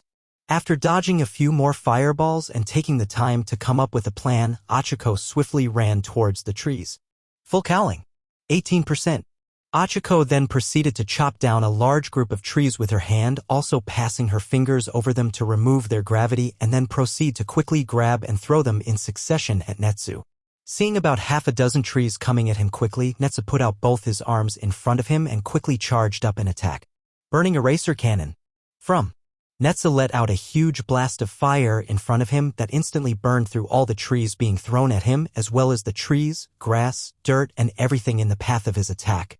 And it did what the name implied and erased everything in that general direction. Once Netsu's attack died down, he looked at the huge path of destruction that he'd made, with several trees around the burned land being set on fire just by being grazed by it. Whoops. Before Netsu could fully lament how much damage he'd done, Achiko dashed up to him holding a tree and smacked him with it like a baseball bat. Splash. Netsu was sent flying by the attack, getting knocked into the lake, sinking into its depths. I really hope I didn't hit him too hard. Achiko thought to herself as she stared intently at the lake. If Netsu took more than half a minute to get out, then she'd call the match off and go make sure he was okay. Fortunately, she was worried for nothing as the water around the area where Netsu got knocked into started to bubble and boil, and then Netsu shot out of it, flying into the air. After getting a few feet above the water, Netsu stopped and started clutching his ribs in the place where Achiko had hit him. Hee hee. Man, you hit hard. That really hurt. Sorry. Did you want to stop the match? Achiko asked him, her concern quickly returning. Are you kidding? This is fun. Netsu shouted. Let's keep going. Flame wall. Suddenly, Netsu's flames exploded around him, creating, as the name implied, a wall of flame. If she wanted to attack him, she'd need to find something more durable than wood, otherwise it would get burned up before it even touched him. It was a shield made of fire, Netsu's best defense. However, it had a pretty massive drawback. Ha! Netsu unleashed a massive amount of fireballs at Achiko, covering most of the area in fire. Achiko put all her effort into dodging the attacks, quickly moving around them. However, given how many fireballs there were, a few did manage to brush her skin and burn her a bit, causing her to wince, but she ignored the pain and pushed on through. Because pretty soon Netsu's weakness was going to rear its head. Netsu's breathing became heavier and heavier, getting more labored and rapid with each passing second as it became harder and harder to breathe. Because Netsu's flame wall burned everything that approached him. including oxygen, and his attacks only made the situation worse for him. Netsu eventually stopped attacking her and had to focus on breathing as the world started to get blurry. Achiko swiftly noticed this and called out to him. "All right, Netsu, that's it. Lower your flames." Netsu almost immediately complied, quickly letting his flames simmer down, but even after that, it was hard to breathe because of how much oxygen he'd burned up in the area. Thankfully, he wouldn't be there for long, as Shiruku, who had been recording the fight, ran forward and shot a web at Netsu before dragging him towards the ground.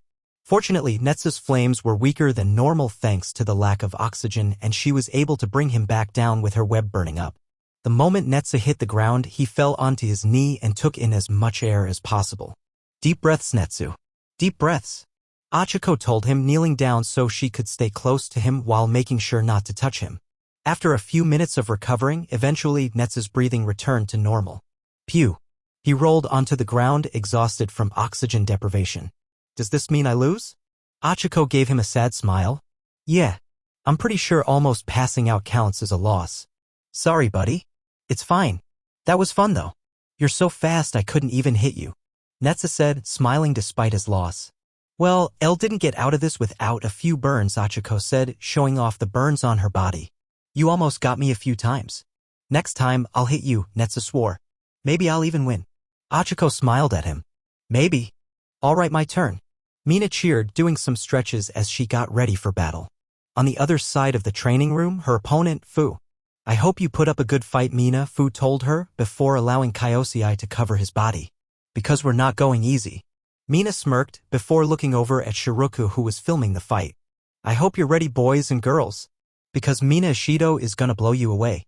"I hope so, it'll turn us an extra profit," Shiruku thought. "Okay.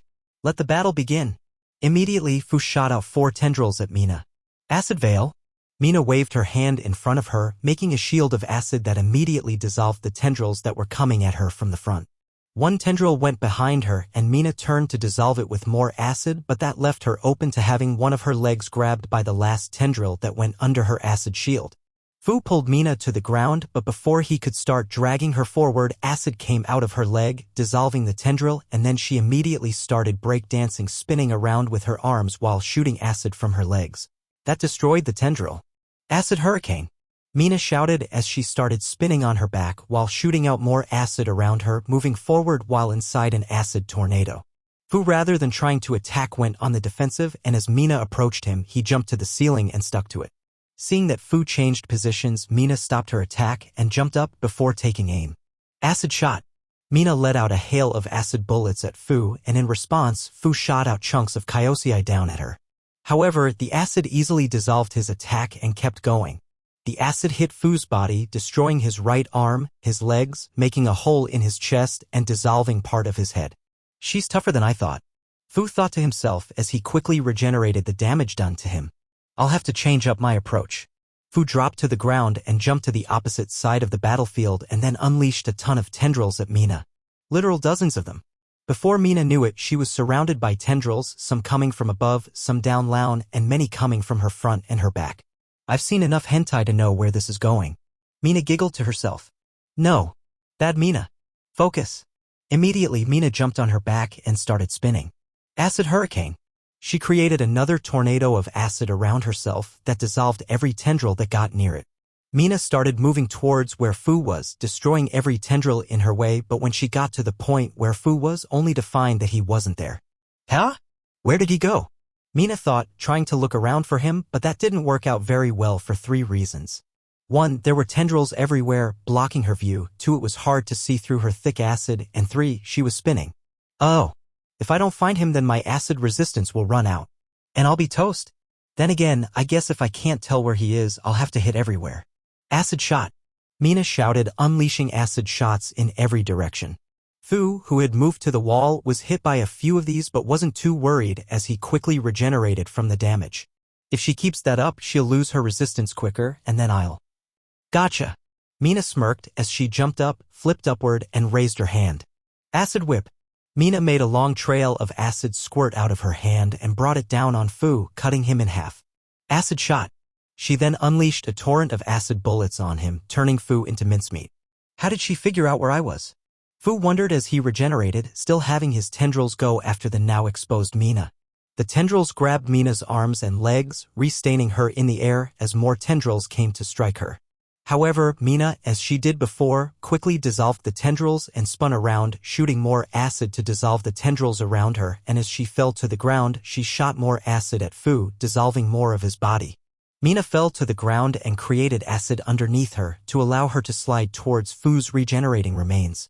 Fu shot out more tendrils at her to try and keep her away, but Mina jumped up, shot acid down at them before landing on top of Fu, who was just a head and most of a torso at this point. Mina smirked at him as she pointed her hands down at him. "I win." "I guess you do." Fu agreed with a sigh. Mina was one of the people who could actually kill him without wearing down his regeneration. All she had to do was completely dissolve his body, which right now she was in a position to do. "How did you figure out where I was? You shouldn't have been able to see me?" "Nope, but I could hear you," Mina explained. "When my acid hit you, it took a bit longer to dissolve you than it did your tentacles. So I just listened, and when I heard something dissolving for a bit longer than normal, I knew I got you." "Huh." Fu gave her a somewhat surprised look as his body was now mostly regenerated. "I really didn't think you were smart enough to do that." "I may not be smart, but if I know one subject well, it's acid," Mina explained proudly. "I kinda have to, or I'd be a pretty bad hero." "Fair enough, I guess." Fu shrugged now that he had arms again. "Now can you get me a new set of clothes? You destroyed the ones I was wearing." Kendo Itsuka sighed. "I'm starting to resent 1A a little bit, and I'm not sure if that's Bakugo's fault or Monoma's. Class 1B generally got along pretty well. Sure, they had some small arguments every now and again, but as class rep, Kendo quickly dealt with them, and most of the time the class had a positive vibe. And then 1A went on a long field trip to the Midoriya Foundation and left Bakugo behind for them to deal with. Now despite his reputation, they didn't immediately hate Bakugo. Well, Monoma did, but that's only because of his weird 1A thing. Because Kendo liked to think her class was an accepting group, that they wouldn't immediately judge people based on things like that. She never got the chance to actually see if that was true, because the moment Bakugo ended up in their class, he immediately let his dislike of being in a class of rejects barely able to pass the piss-easy entrance exam filled with people that had shitty quirks that would make a sidekick burst out laughing. And that was just the first 30 seconds. It had now been about 2 weeks, and everyone had had enough of shit by week 1. Even Pony, and she was the nice one. He absolutely destroyed them in training sessions, oftentimes going way overboard and then immediately gloating about how great he was and about how trash they were. Every time anyone tried talking to him, he would call them shitty extras. And may whatever higher power existed in the world help the person that tried calling him out. He would curse at the top of his lungs, let off explosions, and threaten murder until Vlad told him to cut it out. As for whenever he was put into a group exercise, you just couldn't work with him. He literally would not cooperate, so one of 2 things happened. 1. Bakugo would do the whole exercise by himself and win, or 2. Bakugo would try to do the whole exercise by himself and fail because it wasn't a combat-centric exercise and combat was all Bakugo was good for. Overall, the more time Kendo spent with Bakugo, the more questions she had. How did 1A put up with this for months? How did Midoriya put up with this for years? How did you expect them to deal with this for 3 years? Why didn't you just expel him for the obvious behavioral issues he had? Why didn't Midoriya press charges and drop-kick Bakugo's career off a cliff? Why has no one decided to really take Bakugo down a peg? "Alright class, today there's something special for you all," Vlad said, taking his place in front of the classroom with his hand on a stack of papers. "Do you all remember the Midoriya Foundation?" Immediately they could feel the mood in the room drop, half because they recalled the last time they went there, and half because of the sheer hatred coming off of Bakugo the moment that name was said. "Sensei, I don't think we can forget that place." Setsuna cringed. "Are we gonna do that test again?" Tagara asked enthusiastically. "I'm itching for a rematch with Clifford the big black asshole." "Why on earth would you want to go back there?" Manga asked, his head turning into a question mark and exclamation point. "If I never have to face that hellhound again, it'll be too soon." "No more demons," Pony said, shaking her head. "Fortunately, we won't be sending you back there," Vlad assured them. "Instead, we have something much more pleasant. You see, the Midoriya Foundation has a technopath in their care who has decided to make a video game. Not a small one either. Thanks to their quirk, they can easily develop games that would normally require massive studios to create. As such, Midoriya himself asked if UA would cooperate and lend them the rights to use our staff and the first-year students. This includes 1A and of course all of you. Except for Bakugo for obvious reasons. Whoa. Really? Manga shouted, his head now just an exclamation point. We're gonna be in a video game. Ah heck yeah. Tagura shouted, pumping his fist into the air. Immediately the whole class broke into excited chatter, the mood now higher than it was before as everyone voiced their excitement. And naturally, since everyone was a bit too happy for his liking, Bakugo came in and ruined it. What the hell are all you extras so happy about? Bakugo shouted, causing everyone to go quiet. You get told you're gonna be in a shitty game made by one of Deku's brats and you get all happy. That's fucking pathetic. There was a moment of silence as everyone took in what he said and then immediately ignored it and went back to talking. Hey, don't fucking ignore me, you damn extras. Bakugo shouted, unleashing some explosions from his hands to try and get attention, but to no avail as everyone was done giving him what he wanted. Attention and validation, namely. Now everyone settle down, Vlad said, causing the class to go quiet. This is a great opportunity for you to learn about publicity, image rights, and contracts.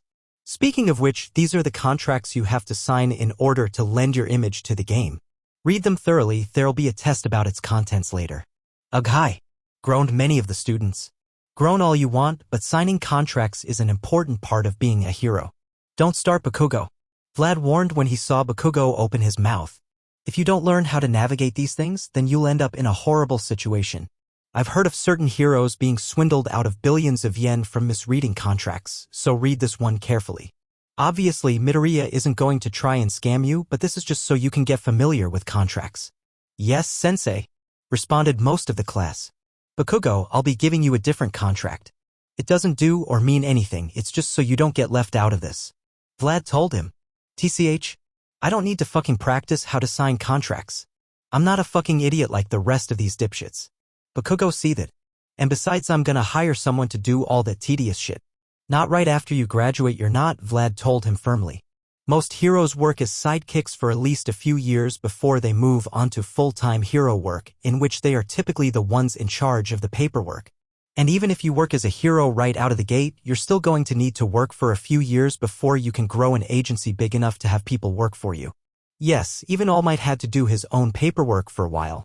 But even if you could completely avoid signing contracts and put all the work on someone else for the most important things, it's better if you do it yourself because putting it in the hands of someone else is a big risk. Especially for someone who very easily earns the contempt of other people like you, Bakugo. Bakugo growled but didn't say anything in response. His typical way of saying, you're right but I'll never admit it. Anyway, as I said before, look them over thoroughly. Take in every legal phrase and word. If you don't understand something, Google it, Vlad told them before picking up the papers and handing them out. After that, the rest of the class was spent quietly studying contracts and signing where needed. Now it was lunchtime and Bakugo was sure that 1B was down in the lunchroom merrily celebrating being in a video game. Not that Bakugo would know, seeing as he was currently on the roof eating his lunch alone as usual. TCH, what the fuck is up with all these fucking extras? Bakugo growled to himself. They think they're fucking better than me. Bakugo just didn't understand what was going on. Everyone, literally everyone at UA looked at him the same way. Like he was lower than dirt. Like they were better than him even with their shitty quirks. Even after he beat the shit out of them, they all still looked down on him. Why? Ever since he moved away from his old school, nothing has been the same. No one respected him anymore. No one tried sucking up to him. No one knew their damn place. And he refused to listen to that. He was in a bubble crap because there was still something that was absolute. People. Respected. Strength. Both the strength of might and strength of will. Mirko, Hawks, even Endeavor. And especially All Might. People practically worshipped All Might for his strength. Even some villains loved him. Even all over the world, someone like Star and Stripe was considered an icon for women around the world. The only people with power that didn't get respect were villains. And he wasn't one of those. Villains could have physical strength, but not the strength of will. They couldn't stop themselves from indulging their urges. Their urges to steal, urges to maim, urges to kill. He could. There were so many things he wanted to do, but he had the strength to stop himself. So what if he kicked Deku around a few times, but that was because the fucker looked down on him. And he still did. But now it was different. Now Deku had power. Bakugo lived his life with a gun pointed to his head and Deku's hand on the trigger. At any point he could pull it and end him. But he didn't. Why? Because he was waiting for him to fail. He gave him a chance to succeed so it would be all the sweeter when he lost himself and broke one of his arbitrary rules. Then he'd pull the trigger and end his dream. Well, Bakugo was going to make him regret giving him the chance. Because Bakugo was going to become stronger than even All Might, and then no one would give a shit about what happened in his past. No one will give a shit about anything Deku has to say. As it should be. Suddenly, Bakugo's thoughts were interpreted when the door to the roof burst open and Monoma strutted out. Well, if it isn't no one's favorite main character, Monoma said cheekily, giving him a shit-eating grin. Fuck off, leech. Bakugo snarled at him, once again popping off some explosions to try and intimidate him, but to no avail as Monoma continued to strut up to him without a care in the world. Now, no need for the show, we both know what'll happen if they see even a singe on me. Monoma chuckled, looking down on Bakugo who's sitting against a wall. Bakugo got up and glared at Monoma, not saying a word because he knew he was right. I can only imagine how scary you must have been in your prime, Monoma said cockily. What the fuck does that mean? I am in my prime. Bakugo shouted in his face. No, you are not. Monoma replied, his grin growing even wider. Your prime was back in middle school. Back when you could do whatever you wanted. Back when you were surrounded by background characters and minor villains. Enablers who allowed you to think that people would like you just because you have a strong quirk. Although to be honest, no one ever really liked you, did they? Shut up, Bakugo growled, his palms smoking with rage. Make me. Monoma challenged. You me sparring match after classes today. You're fucking on. Bakugo smirked, overjoyed at getting a chance to kick Monoma's smug ass. I've kicked your ass before and I'll do it again. Last time I made a mistake. One I won't be repeating. Momona stated confidently. This time, we'll show you just how much better 1B is to your arrogant 1A ass. Bring it. Bakugo challenged. This is stupid, Kendo said.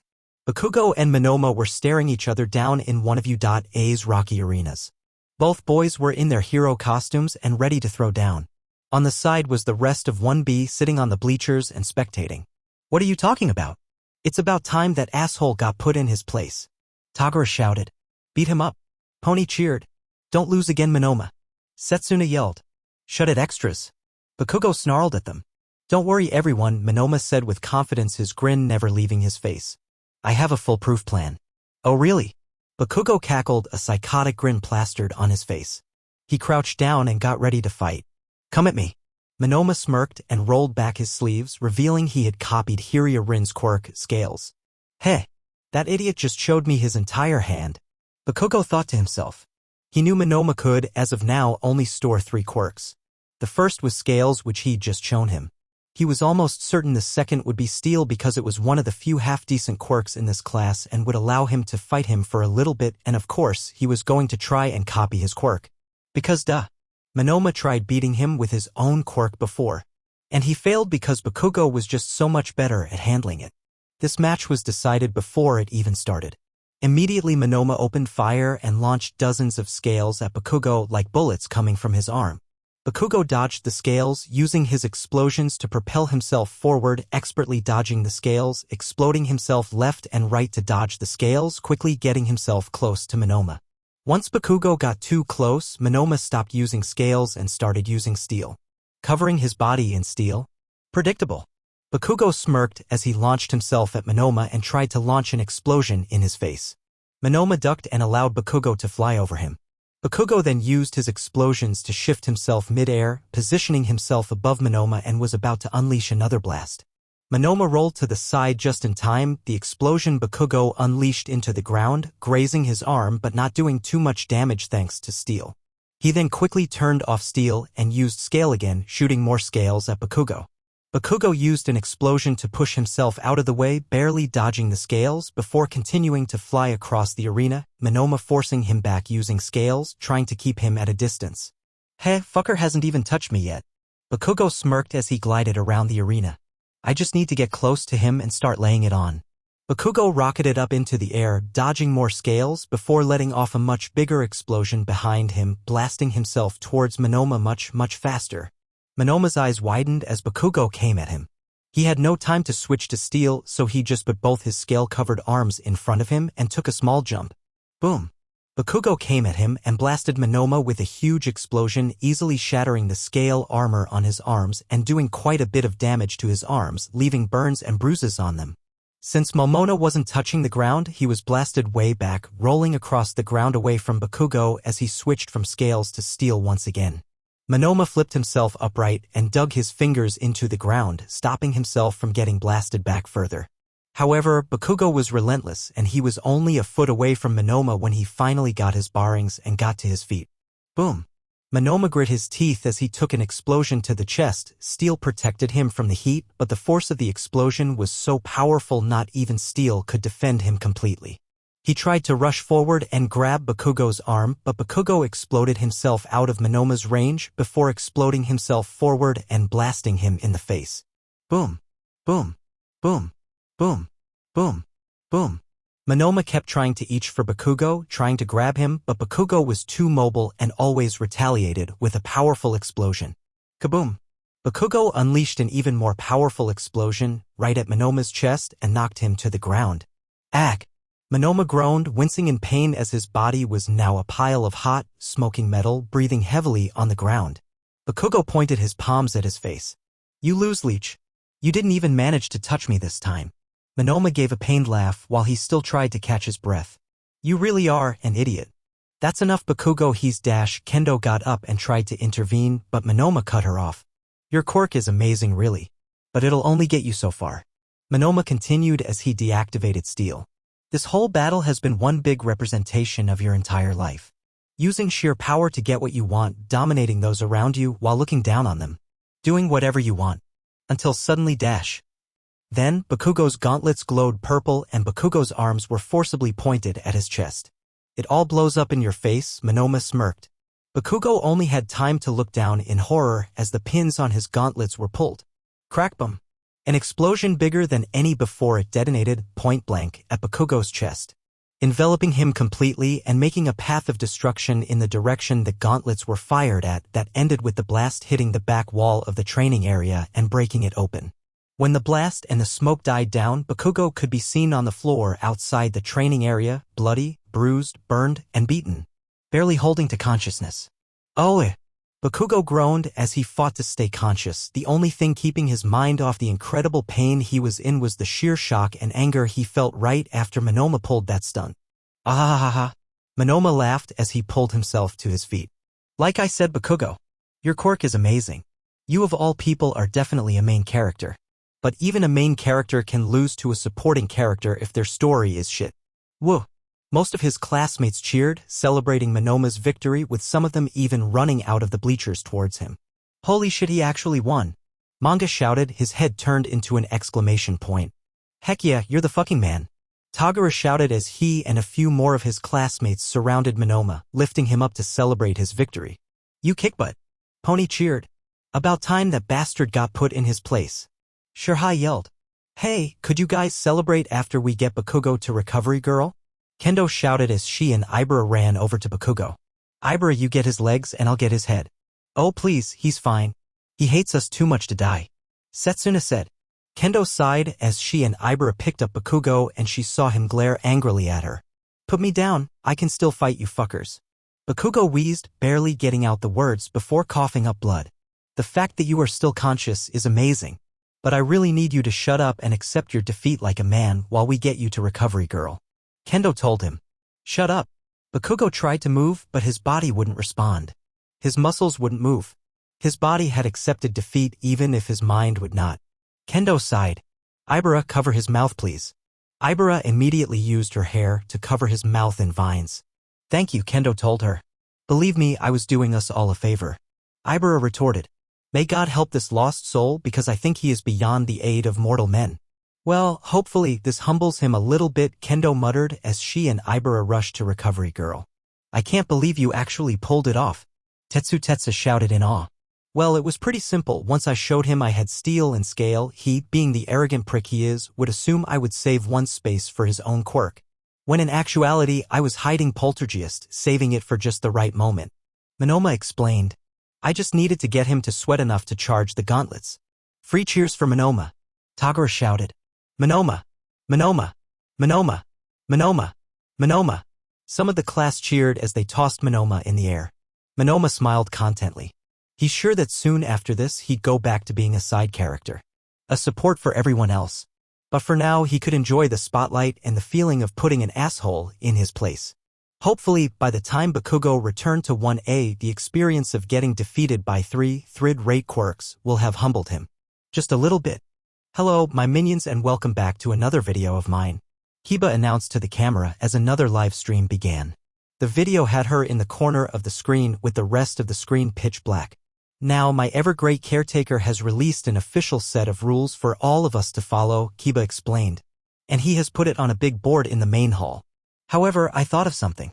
Why just look at it when I can make a video and share this with all of you? Already thinking like a content creator. Ah yes, the why do anything off camera mentality. Yes, more content. I would legit watch a video of Kiba sleeping. Whoop whoop. That's the sound of the police.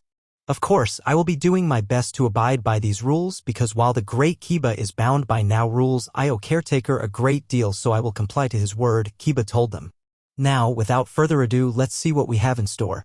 I asked caretaker to send us a Google Doc of these rules and it should be coming on screen now. The rest of the screen was now active, showing a blank white document. I had to space everything apart so no one reads ahead, Kiba explained. Now, let's begin. Kiba scrolled down and came upon the first rule. Rule 1. Do not eat, eviscerate, or otherwise tear apart Fu's flesh, bones, and organs in the house without setting up the plastic sheets. The resulting punishment for breaking this rule will be cleaning up the messy pile and blood and flesh you made. LMAO, what? I love how the first rule is no cannibalism or dismemberment in the house. And not because of the obvious reason you wouldn't want that, but because it makes a mess. Imagine having to get blood out of a carpet at 7 years old. Can Kiba still drain blood vampire style? Oh, Kiba cringed. This is going to be a rather difficult rule to follow. You see, smashing apart Fu's body is just, well, it just feels right. Something about the way his limbs come off is just relaxing. Why is this not alarming? Someone should compile a bunch of clips of Kiba and put them together with no context. Mind you, this only applies to Fu. Because he can grow his limbs back. Kiba quickly clarified. Anyway, I will attempt to keep Fu's flesh intact from now on. Next rule. The screen scrolled down and showed the next rule. Rule 2. No performing psychological experiments without consent. If you don't know what this means, no messing with a person to see how they react without asking them if this is okay. I was expecting a lot of things out of this. This was not one of them. What? Well, I was expecting to not expect something, so I expected this. What's the story behind this? Ah, yes. Apparently, Yonda and Yami were trying to do something with Kyoku to figure out why she's so miserable all the time. Kiba explained casually. Didn't end well, and Kyoka had a breakdown. Don't worry, she's fine now, well, about as fine as she normally is. She's still in desperate need of mental help, but who isn't? I feel that, Lady Kiba. I have never met a person who was mentally stable. All jokes aside, is Azuka Midoriya getting these kids any mental help? Kiba scowled as she read that last comment. I'll have you know, caretaker is doing everything in his power to make sure we are being taken care of both physically and mentally. Currently, he is going through a prolonged interview with a therapist and is preparing to have all of us receive mental help. So I would appreciate it if you'd keep such questions to yourself. She got so defensive, it's so cute. Defensive Kiba is so kawaii. Such a daddy's girl. I am not a daddy's girl. Kiba pouted, crossing her arms, her face red as a tomato. I'm just not an ungrateful whelp who doesn't appreciate what she's been given. I know caretaker looks out for us with all his might, so I happen to have an issue with those who suggest otherwise. It's okay, Lady Kiba, we understand. Honestly, I get it. I have someone who does a lot, and I mean a lot for me, so I'd get really angry at anyone who suggested they weren't treating me right. We support Daddy's girl, Lady Kiba. Ack! Moving on, shouted a very embarrassed Kiba. The screen scrolled down, showing the next rule. Rule 3. No fighting outside of spars. You must always ask permission to spar with someone, and you are only allowed to do it inside the training room and in the forest. Lastly, you must also be observed by an adult, me, or a seer. This rule is rather obvious, although needed, Kiba stated. I recall the time Shiruku and Sanson got into a fight over Sanson's lack of clothing, and they destroyed at least 3 rooms. I cannot imagine how much of a headache Midoriya gets dealing with that. The shove fight that could destroy a small house. I never really thought of it before, but Sanson is just always naked, isn't she? Dude, she's a liquid. Is a glass of water naked? Well, no, because it's in a glass. What construction company does Midoriya use? Or companies rather, because there's no way he only has one on call. Ah, what a wonderful question. Kiba's face lit up as she saw a wonderful opportunity to talk about Achiko's family. Caretaker primarily uses the services of the Uraraka Construction Company. And if that name sounds familiar, it's because it's run by the parents of Achiko Uraraka. You a student and soon-to-be #1 hero until I usurp her later on. Ah yes, nepotism. Good to know that's still alive and kicking. Is Papa Midoriya simping? I mean, if you're trying to get a girl, being the one that pays her bills is not a bad way to go about it. Let the shipping begin. Now, Caretaker hired them because they are hard workers who produce good results, Kiba told them. That being said, if Achiko would want to take this as a romantic gesture, I would not be opposed. Daughter approved. Make it canon. Please stop shipping real people together. Well, I believe we've lingered here long enough. It is time to move on, Kiba said as she scrolled down to the next rule. Rule 4, you are not allowed to glomp Netsu under any circumstances. Who thought glomping the kid that was always on fire was a good idea? El Mayo. Yeah, Kay tried this once. Kiba grimaced. It didn't end well, to say the least. Moving on. She scrolled down once more to the next rule. Rule 5, under no circumstance are you allowed to inhale Fuku's fear gas. Fear gas? Oh, so that's Fuku's quirk. That sounds horribly dangerous, which I guess shouldn't be surprising considering this a place for dangerous children. Ah yeah, Fuku's quirk lets her emit a gas that makes you experience a nightmare in real life. Your ability to reason will be suppressed and you'll hallucinate your worst fears, Kiba explained begrudgingly in a rushed way. That sounds like actual torture. Holy shit, that sounds terrible. I think I'd literally rather die than breathe that in. Look, I would rather we not linger on this topic. Fuku dislikes her quirk and it has caused her a lot of pain. So let's move on, Kiba stated firmly, sounding a bit frustrated. As Kiba was talking, she moved to the next rule, not wanting to linger on this topic. Rule 6, no using Fu's head as a ball or decoration. I knew they'd try that at some point. This is unsurprising, and I'm not sure how to feel about that. Hooray to the desensitization of violence. Queen Crimson, heads don't actually make very good balls. They don't bounce. But they do make great decorations. I'm really beginning to think Queen Crimson may be a psychopath. So I may have attempted to do both these things at some point, Kiba admitted, blushing a bit with embarrassment. Simply out of curiosity, it didn't end well. Moving on. Rule 7, no feeding Fu and Kyosei chocolate. Ever. Oh, this is a fun one. Apparently, chocolate is like a drug to Kyosei and it caused some kind reaction in Fu's brain that causes them to go berserk. Kiba explained. He accidentally ate one of Fuku's delicious chocolate chip cookies and just went crazy. Fuku's the only one that's seen it before. I really want to see what it's like, but apparently, after the craze is over, it causes Fu to die temporarily, and Caretaker would rather not see what happens if we try that multiple times. Dies temporarily only in this house. Man, per Fu. Can't enjoy chocolate. Fu can't enjoy any foods. He can't taste. Per Fuku, she just wanted to make cookies and she sees a mess of flesh and black tendrils going insane. So Fu's like a dog? That last comment sent Kiba into a giggle fit as she tried suppressing her laughter. Yes, I suppose he is. My most loyal of hounds. Well, if a dog gets better grades than you, what does that make you? Fu asked off-screen. Oh, Fu did not take that lying down lol. Shots fired. Kiba's smile immediately turned into a scowl and she stuck her tongue out at Fu. Next rule. Rule 8, do not touch Eri while her quirk is active. If you see Eri's quirk is active, get as far away from her as possible and inform me immediately. Not allowed to explain this one, Kiba said quickly. Moving on. Rule 9, if you see Ken has turned into a ghost, run. Do not attempt to talk or reason with him. Just run.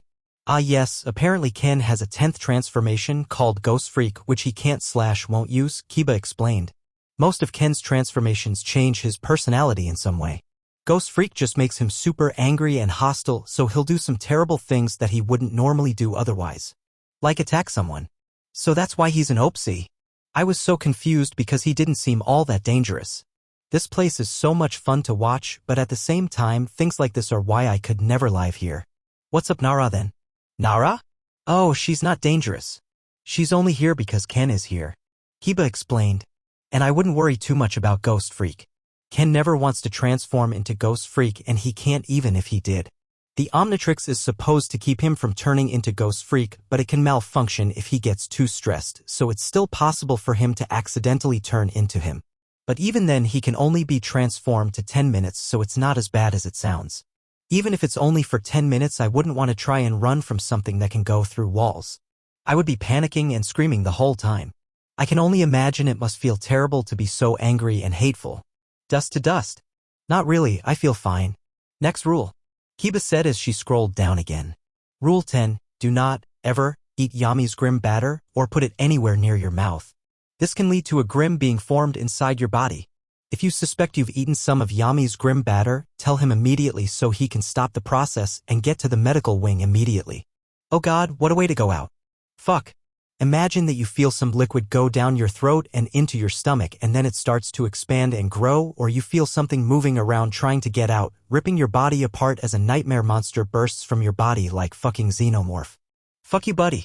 Well, looks like I know what's gonna be in my nightmares for the next few months. I didn't think Yami could get any scarier. I was wrong. I was very, very wrong. Don't really need to explain anything about this. It's pretty straightforward. Kiba shrugged. Next rule.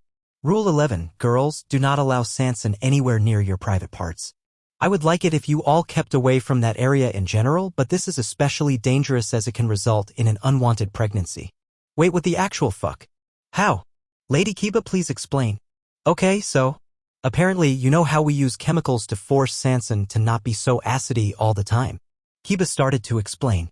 Well, apparently how that works is that the chemicals force her body into mating mode. She's no longer acidic, but now she can get girls pregnant if she's not careful. Still, what the fuck? So she's made of jello sperm? Well, nature finds a way. I've seen enough hentai to know where that would go. Listen, I know this is about children, but the potential joke is right there, and I literally can't stop myself. Ban me, I won't be mad. Well, before the inappropriate jokes continue, we should move on, Kiba said, scrolling down. Rule 12. Do not, under any circumstance, surprise Fuku. Yeah, that's pretty obvious. Imagine. Surprise, oh God, why? Don't really need to explain this one. Only an idiot would try this. Kiba said. Next rule. Rule 13. Do not sneak into Kai's room without him knowing or while he's asleep. Again, another rule that has obvious consequences, Kiba said. If Kai doesn't know you're there, he might squash you. Of course, I, the great Kiba, can withstand this, but many of my squishiest siblings cannot. Kai could roll over in his sleep and commit a massacre. It really is a miracle he hasn't accidentally killed anyone. Good on him. Kai is a very good boy. Kiba moved on to the next rule. Rule 14. Do not drug people. This includes using Amai's candies on people without consent. Okay. Here's something else I didn't expect. What does that mean? Candies? Oh, that's right, I've never explained Amai's quirk, did I? It's called mood candy. Kiba explained. She makes candies that can influence your mood. She can make you calm, angry, sad, happy, or make you fall in love. Apparently, some of my siblings have been misusing these candies, and as such, caretaker has gotten quite strict about their distribution. As he should, that sounds like a serious problem. In most contexts, this would be taken way more seriously. But in a house where death is a constant threat that no one seems to acknowledge, this is just a drop in the bucket. Well, that appears to be the end of the list for now, Kiba said. Caretaker said he will continue updating the rules as time goes on. Most likely soon, given what goes on within this household. With that said, my time with you has come to an end today. Do not despair, I will return soon to grace you all with my presence. In order to look upon my face as soon as possible, please remember to subscribe to both my channels. Farewell for now. Alright, let's get gameplay meeting 1 started, Fu said. Amai, Fu, and Ken were currently in Fu's room sitting on the floor getting ready to talk about, of course, the game. In particular, they were going to discuss how the characters in-game would play. Amai and Ken were here since they were the gameplay designers, and Fu was here because he had detailed notes on everyone they would be adapting into the game. The two mini-devs had spent a good chunk of time explaining how the main gameplay mechanics work. In short, there would be a turn order line at the bottom of the screen, with characters on the line all traveling towards the end of it, and when they reached the end, it would be their turn. The speed at which they traveled along the line, of course, depended on the current speed of the character. Leveling up rather than increasing your stats would give you skills and skill points. Skills would do various things, from increasing your stats, unlocking new moves, and much more. And skill points would allow you to upgrade those skills as you please, and all the skills would be unique in some way. The only way to increase your stats would be with skills, equipment, unique abilities, or certain moves. Then of course there were unique abilities and ultimates. Unique abilities were, as implied, unique abilities exclusive to a certain character. And ultimates were big flashy moves that could be used once they had enough mana, which was built up during battle.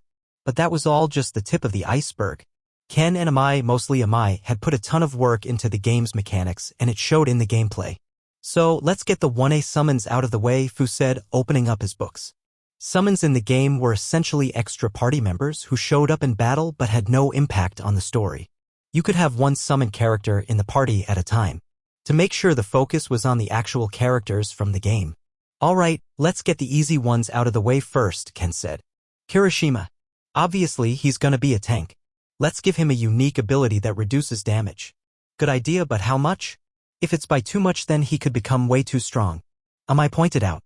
I think at maximum he should reduce damage by 30%. And then we can give him a skill that'll reduce damage by 20% for a few turns. So he'll be able to reduce damage by 50% for a little bit. But how are we gonna upgrade it? If we just make it so it reduces more damage, he'll be too good. Fu pointed out.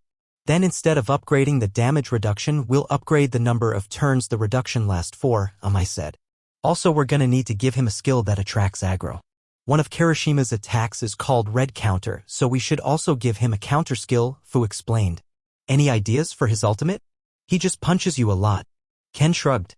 Not the flashiest thing in the world, but not much else we can do. Alright, let's move on for now. Ida. Amai suggested. Well, obviously we make him super fast, Ken said. So we just give him a unique ability that makes him super fast. Actually, Ida's quirk gets stronger the more he runs, Fu explained. So why don't we make it so that way he gets faster as the battle goes on? So he's really useful for long battles. Oh, I like that. It adds to the strategy part of the game. Amai said. What about his skills though? All Ida seems to do is run fast and kick people. Well, one of his special moves can be a kick that increases his speed, Fu added. And another, I guess he can run around the enemy and give them confusion? I guess. Ken shrugged. This is not as easy as I thought. Let's get back to him some other time, maybe he'll come up with a new move. Let's do Todoroki next. Well, obviously his special moves are gonna revolve around fire and ice and giving the burn and freeze status, Fu said. To be specific, Todoroki should specialize in area of effect attacks. He's at his best when he's facing large groups of weaker enemies rather than one really strong enemy. So he'll have fire and ice AoE attacks that inflict status elements, and his ultimate is gonna be some combination of both.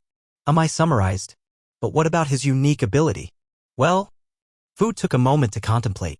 How about we make him immune to the freeze and burn statuses? That feels a kinda lame, Ken observed, raising an eyebrow at Fu's suggestion. Feels more like a regular skill. Well, if his other abilities are really good, then him having an only okay unique ability should be fine, Amai told him. Let's move on. Uraraka. I think her unique skill should be that whenever she attacks a grounded enemy, they gain the status float, they become incapable of using physical attacks and will be treated as flying enemies. And if she hits flying enemies, they become grounded, become immobile, and can't use physical attacks. And will be treated as grounded enemies. Oh, it references her gravity quirk. That's nice. Fu nodded. I'll add, one of her special attacks should be her raining a bunch of boulders on the enemy. Definitely. Ken nodded. And her ultimate should be her jumping really high into the air and smashing into the opponent like a meteor. Alright, good. Actually, I have some good ideas from Hagakure. Fu said, moving to the next student. Hagakure? You mean Invisible Girl? Ken asked, giving him a skeptical look. Yeah, Invisible Girl. I was thinking for her, she has really bad stats, but her unique ability gives her lots of evasion, and one of her skills inflicts blindness on the enemies. Fu explained. So she's kind of a luck-based character where she's unlikely to get hit and she can make it super hard for the opponents to hit your team, but if she gets hit it's gonna hurt a lot. And she can't do much damage. Oh, I get it. I can already see people online saying she's either useless or OP online. Amai said. Let's do another simple one. Aoyama. He uses laser attacks. He has AoE where he shoots lasers in all directions. And his ultimate is a big laser. What about his unique ability? Ken asked. How about he deals extra damage against dark enemies? Fu suggested. Since he's always going on about being glamorous and sparkly. That works. Amai agreed. Although I doubt Lady Kiba is going to like seeing her in-game self get destroyed by Aoyama of all people. She'll live? Fu deadpanned. Moving on. Let's keep going with the easy ones. Azui. She has lots of different abilities. First, let's make her unique ability water-based. Like she gets a stat buff if she's in a water-filled environment fighting a water-based enemy or have a water-based ally. For one of her special moves, she could use camouflage to raise her evasion dash. She can camouflage. Ken shouted out in shock. Since when? Since recently, Fu answered. She's not super good at it yet. But she will be, so it's okay to put it in the game. Anyway, back to what I was saying. She could also use her mucus to cause paralysis. And she could use her tongue to drag down flying enemies. And of course, her ultimate is a really big kick.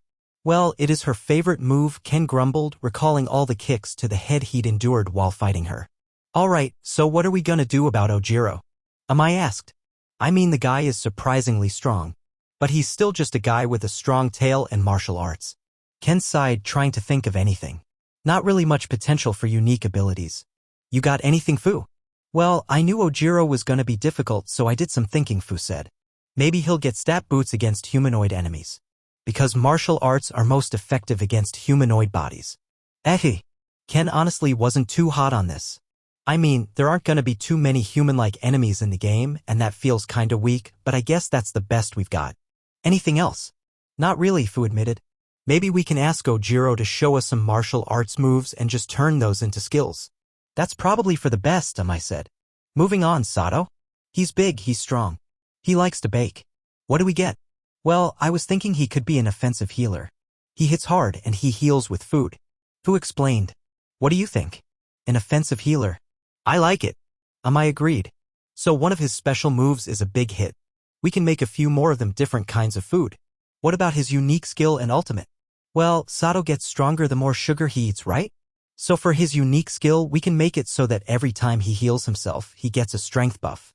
And for his ultimate, he can eat a bunch of food, max heal himself, and then do a really strong attack.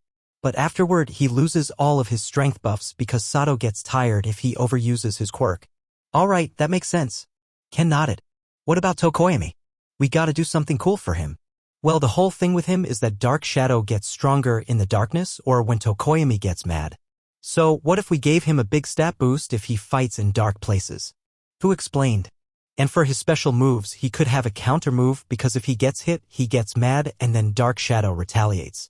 And his ultimate move could unleash Dark Shadow's full power for a few turns but puts the Berserk status on him so he won't listen to you. Oh, that sounds perfect, Ken said, commending him. Oh, I just had a great idea for Jiro. Let's make her unique skill ignore 60% of the enemy's defense when she attacks. Because as someone who has a transformation with a sonic attack, I can say it doesn't matter how defensive you are, those things will hurt. Yeah, but isn't that a bit too strong? Fu asked. Well, if we give her a low attack stat, then that should balance it out. And it'll make her a lot better against bosses with lots of defense. Amai explained. And we can give her some AoE attacks and attacks that inflict the stun status. And her ultimate will be a huge sound wave that ignores defense and inflicts stun status on all enemies. Sounds good to me. Ken nodded. Oh, and we should give Mina something similar. Since she is acid, defense shouldn't matter that much. But we can't give her the same unique skill as Jiro, that wouldn't make it unique. Amai pointed out with a frown. Maybe we can give her a unique skill that causes all her attacks to lower the enemy's defense? Because she's using her acid to make holes in the enemy's defense? And maybe one of her attacks can ignore defense and one of them can negate an attack. That sounds good, Fu said. Oh, and I figured out something for Kaminari. He has this human taser move, so let's give him a unique ability that makes it so if anyone hits him with a physical attack, they take a certain amount of damage. Well, I mean, you're punching a guy covered in lightning, so that works, Ken said. And let's make Kaminari have super powerful attacks, but he takes recoil damage after each attack. And he has a lot of AoE attacks and attacks that inflict stun.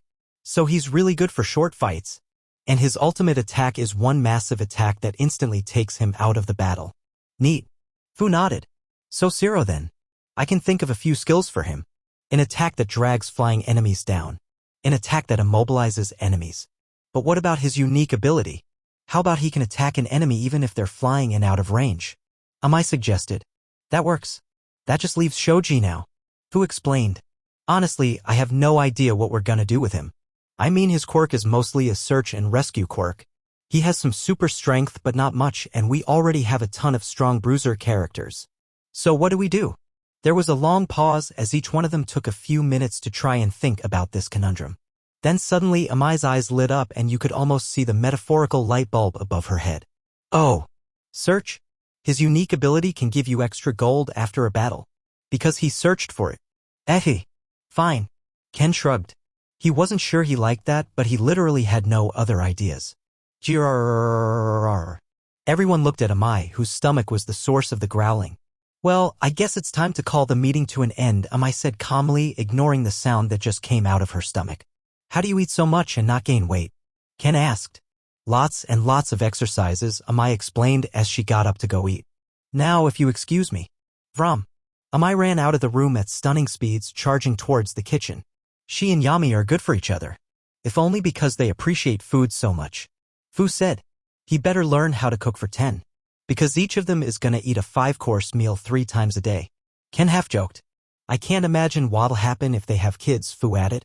Gonna need a freezer the size of a building. Then again, should we really be talking considering we can both eat more than them? Hey, I can only eat that much as Wildmutt.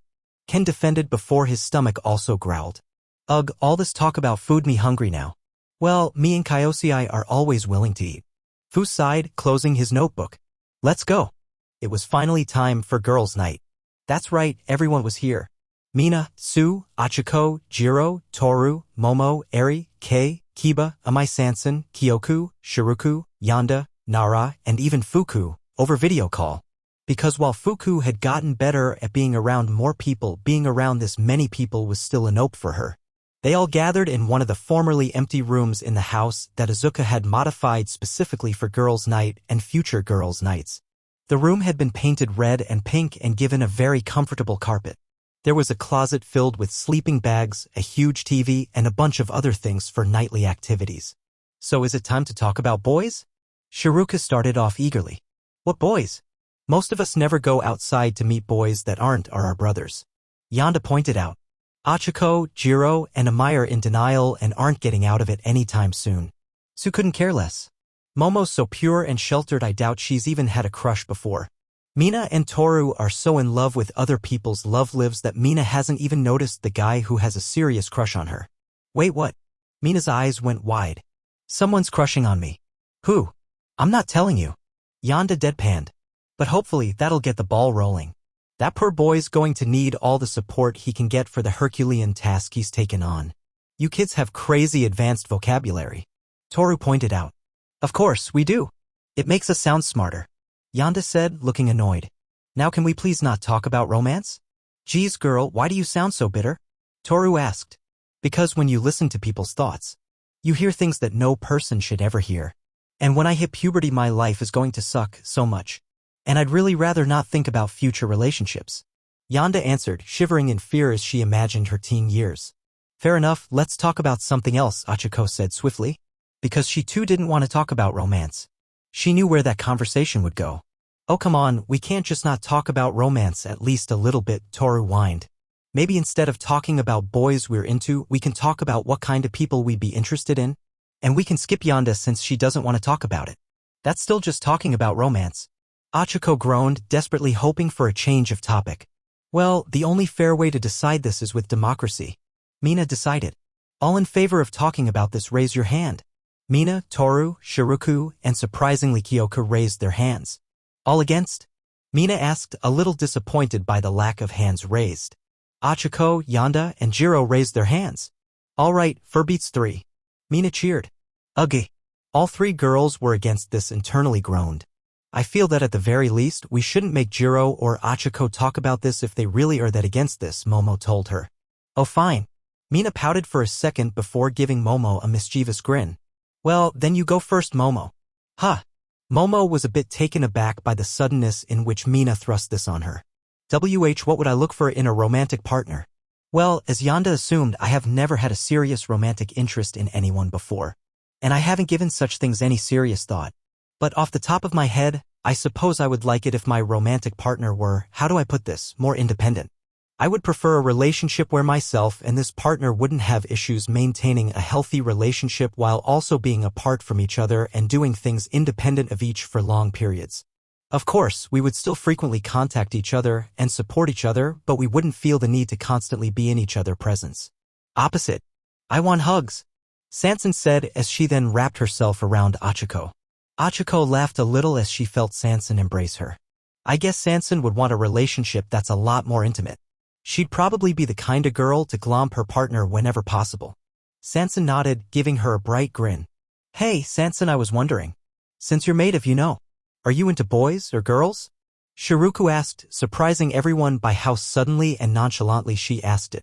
Sanson thought about that for a minute, making a cartoon finger and bringing it to her mouth before making a question mark appear over her head and shrugging. I dunno. Wait, what is Sanson made of? I asked, looking extremely confused. I don't think your parents would appreciate us telling you, Sue answered bluntly. Also, it makes sense that you haven't really had time to figure that out, Sanson. After all, you haven't had much exposure to other people. Maybe we should go outside more, Nara said absent-mindedly. No thanks. Fuku, Kyoku, and Kiba said sharply. I have no need to look for a partner. Kiba continued, shaking her head as she folded her arms. Either it'll happen or it won't. I don't really care. As long as I have my family, I don't need much else. Oh no, I'm having a cute attack. Toru shouted as she clutched her chest and dramatically fell to the floor. Just too precious. Mina choked, doing the same thing. Anyway, guess I'll go next. Ajui volunteered. I'm not really in a rush to be in a relationship. But if I was to find someone, I would like them to be dependable. Someone I can work with really easily and have at my side without having to worry about them. I'd also like them to be good with kids. Oh? Sue's gonna be a family woman, huh? Mina said teasingly. Always have been really.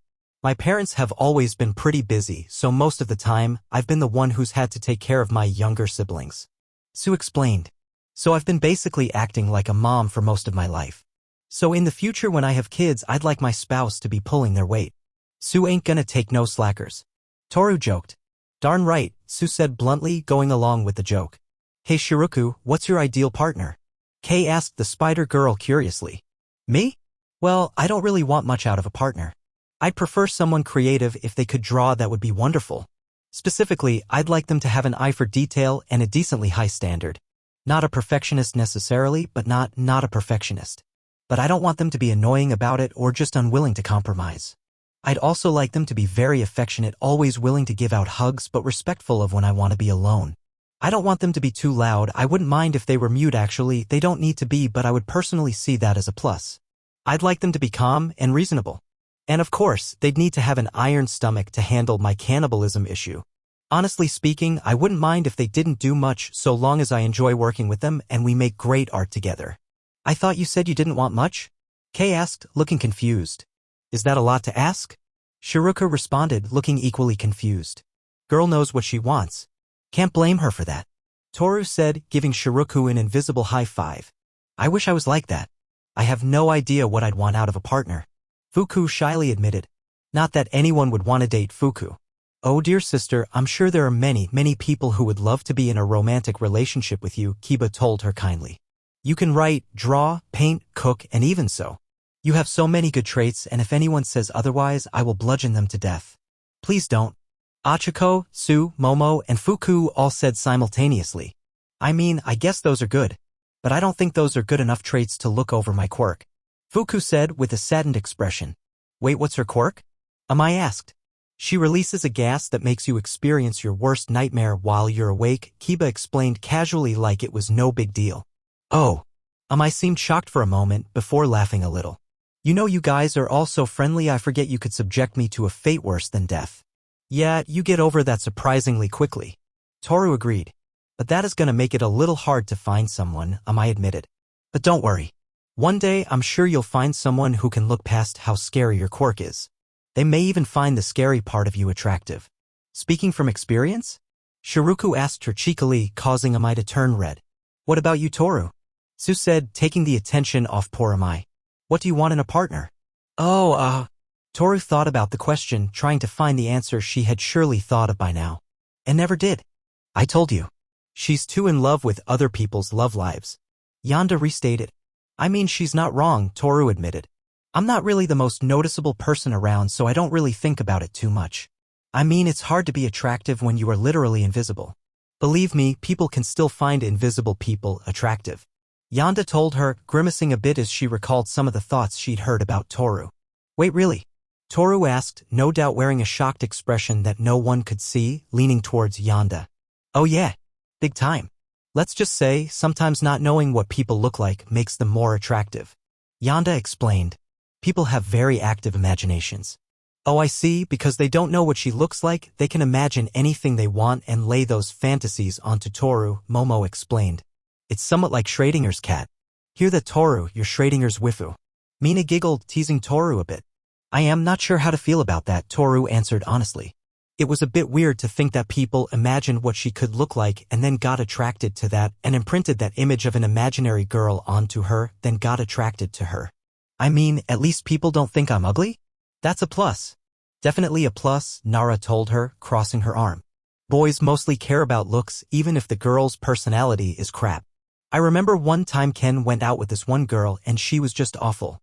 She was controlling, manipulative, and she had this weird thing with dogs. She really only liked Ken in his Blitzwolfer form, and even when he was in his normal form she treated him like a dog. And Ken just went along with it because she was cute. I only managed to convince him to break up with her when she started insisting he wear a collar. Wow, that girl knew what her kinks were, way too early. Mina thought. I'm guessing you're not into simps then? Kiba asked her, causing Mina and Toru to almost burst out laughing at hearing a little girl say simp. Not really, no. I don't really care about being in a relationship, I'd rather just focus on school and work. Nara explained broadly. Maybe one day when I've got everything in order, I'll get interested in relationships. I can definitely respect that. Jiro nodded. Also, are you guys bored of this yet? Because I am.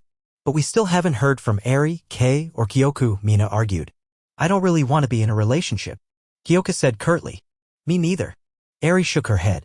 I just want someone who likes my snakes, Kei explained simply. There they talked, can we just move on? Jiro asked, sounding very annoyed. Mina pouted. Fine. What are we going to talk about? I have an idea. Amai said before turning to Kiba. Lady Kiba. How did the 1A videos do? How did everyone respond? Kiba gave them all a wide, prideful smile and held her head up high. Well, I am pleased to say that the videos have done extraordinarily well. People from all over the world are interested to see what the students from the world's best hero school are capable of, and that attention has not only served the videos but they've also brought attention to myself. Thanks to you all, my minion count has increased rapidly. That's great. You already had like 2 million subscribers, how much is it now? Amai asked. 5 million and counting. Kiba proclaimed proudly. What? Shouted Mina, Toru, Amai, and Fuku in shock, although most of the other girls seemed pretty surprised as well. That's insane. Toru shouted. Yeah, that's 3 million more people. Kei said, taking a second to make sure her math was correct. All that just from us? Mina asked in surprise. I mean, I get that we're awesome, but geez. It's not too surprising if you think about it, Su spoke up. Kiba's channel has a lot of appeals. She's an OPC which a lot of people are curious about now thanks to Midoriya. She's and everyone that normally features on her channel are extremely powerful. She's the only channel that features UA students from the hero course. And she's also just really cute and fun to watch. I am not cute. I am fearsome and beautiful. Kiba huffed. Sorry, she's beautiful, and fun to watch. Su corrected. I'd be surprised if she doesn't get to 20 million eventually. 20 million. Pfft. Everyone in the entire world will one day become my minion. Soon all will kneel before me. Ah. Kiba laughed manically. Hail Lady Kiba. Amai, Mina, Toru, and Fuku cheered. Hail Lady Kiba. Achiko and Su joined in with big grins on their faces. Hail Lady Kiba. Kei joined in as well, just going along with it. Kiba's ego aside, what did people think about 1A? Shiruku asked. The whole reason we filmed those was to make people like 1A more so they'd buy the game. Well, I think it worked pretty well, Kiba explained. Opinions on Ojiro have increased greatly and people can actually remember his name now. The same goes for Shiro. People have been moderately impressed with Sato, Shoji, Jiro, and Aoyama. Although people have been a bit disappointed in Kaminari because of how limited his quirk is. They are quite fond of Mina, not just because of her quirk, of how she uses it in style. Hee. Nice. Mina said, patting herself on the back. They're also really impressed with you too, Tsu, Kiba told the frog girl. People weren't expecting someone with a frog quirk to be so capable. Never underestimate a frog, Tsu told them. They look cute, but they are deadly predators. Aha! Lots of them look really cool and colorful. But they have super deadly poison. Kei said, excitedly jumping into the convection. I learned that in a book. Tsu pet the snakes on her head, causing Kei to giggle as her snakes gave off a pleasing hiss. People are also rather fond of Ida. After the How Fast Can Ida Go video, Kiba continued. Which is good because that video was an absolute pain to get right. Many people also like Kirishima's attitude more so than his quirk. Of course, Tokoyami and Todoroki are some of the more talked about members of your class. People are quite enamored with their power. But when it comes to the most talk about member of your class, no one comes close to Achiko. Huh? Me? Achiko asked, soundingly slightly surprised. Am I really that much more popular? Well, duh. Mina said. You're one of the 4 strongest people in class. And out of you, Bakugo, Todoroki, and Tokoyami, you're the most approachable. Yeah, not gonna lie, it's kind of hilarious how out of place you are with those 4. Jiro pointed out with a very amused smirk. Those 3 look like they're from an emo rock band, and then we have a cheery-looking marshmallow girl just vibing. Marshmallow girl? Achiko scoffed, looking slightly offended. What does that mean? I don't know, you just look soft. Jiro shrugged. Not like fat or anything, obviously you're ripped as heck, it's just when I look at you it feels like I'm looking at someone made of marshmallows and cotton candy. You just look soft. Like a pillow. Well, we gotta test that now. Mina stood up and looked down at Achiko with a mischievous gleam in her eyes and her arms in front of her, aimed at Achiko. Everyone. Time for a group hug. Wait. Guys, not all that act. Achiko didn't have time to get her words out as Mina dived on top of her. Toru jumped in, and then Kei, and then Sansen, then Shiruku, then Kiba, and lastly Kyoku. Yep. Can confirm. Nice and huggable. Mina giggled. All right. That's enough. Achiko said, before activating One for All. Full cowling. 10%. Achiko then started to rise up, everyone else falling off her as their combined weight was nothing compared to her strength. See what we mean? Mina asked as she and everyone got off the ground after sliding off Achiko. You're a powerhouse. It really shouldn't be surprising that you're attracting this much attention, Tsu told her bluntly. All that power and a friendly face. It kind of reminds me of All Might. Achiko went stiff for a minute, not expecting that sudden comparison that hit a bit too close to the truth for her liking. Hey, Kiba, I just noticed you didn't tell us what people thought of Toru. Yonda pointed out, quickly changing the topic for Achiko's sake. Oh right? My apologies. Kiba said to Toru. Although, unfortunately, I can't say people are talking about you that much. I'm kinda used to that. Don't worry about it, Lady K, Toru told her. Hey, are we gonna watch some movies or what? Jiro asked. Yeah, let's do that. Achiko said, quickly grabbing the remote and quickly turning it on, trying to keep everyone from continuing to speak on this topic. Fortunately, it worked and the rest of the night was spent watching movies and eating snacks. And most importantly, enjoying each other's company. Alrighty then, Aoyama. Let's get this review started. Izuka said, staring at the blonde-haired boy in front of him. It was time, Izuka decided, for a performance review. Izuka figured that since 1A's time here was swiftly coming to an end, he should inform them of how well they'd been doing. Perhaps it was a bit early considering they still had a little over half a week left, but Izuka figured that nothing super significant would happen in that short amount of time.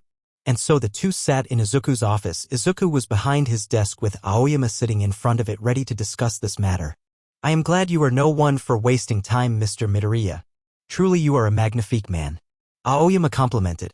I do hope my performance was to your liking. I tried my very hardest.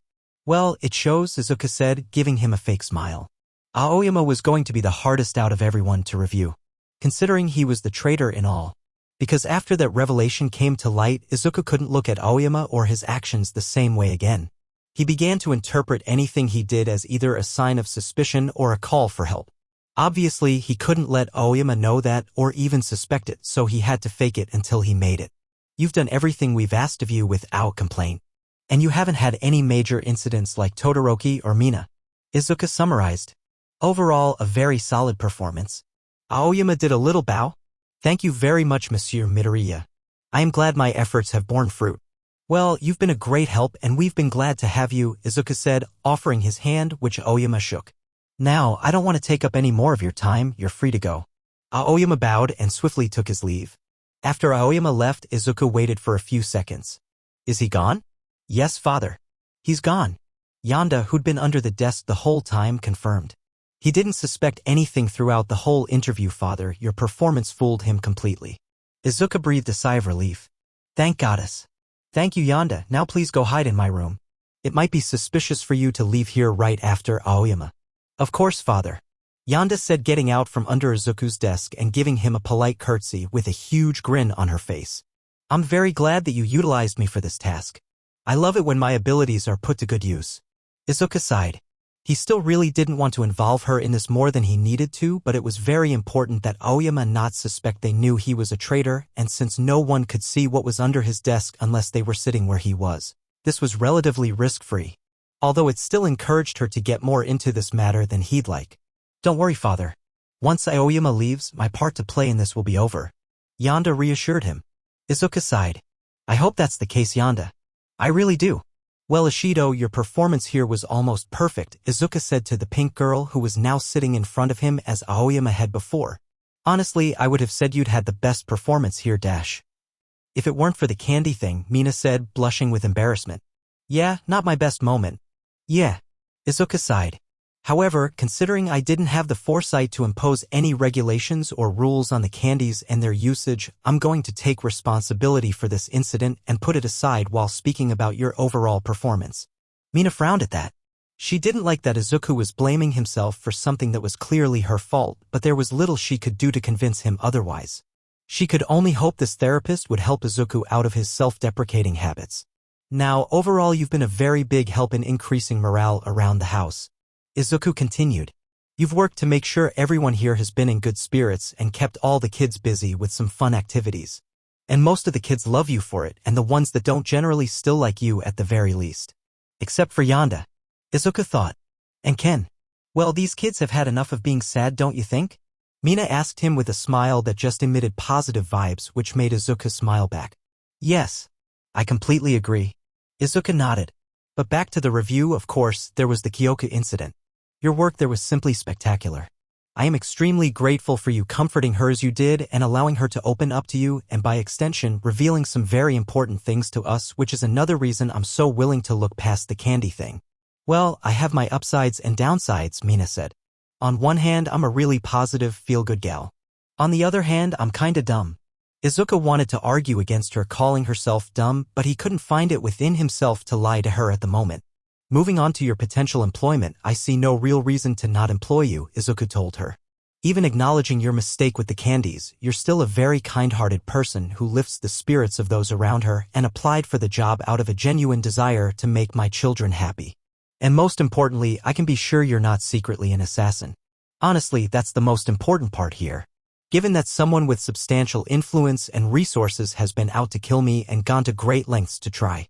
I still can't believe someone hates you so much just because you're quirkless, Mina muttered in disgust. It's unfortunate, but until we can apprehend the people responsible for those attacks, the number one thing I have to look for out of employees is that they won't try to kill me or take the kids, Izuku told her. This was true for both employees he'd hired before.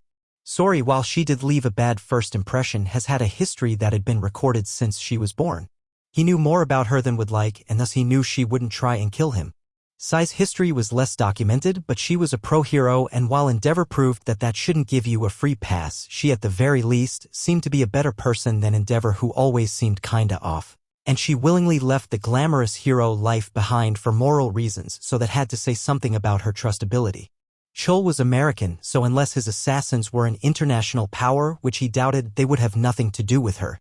Not to mention Star and Stripe vouched for her, and All Might vouched for her, so really he didn't have much reason not to trust her. And now Mina. She'd been in the house for this long and hadn't tried to kill him, and Yonda, despite disliking her, never suspected her of being an assassin.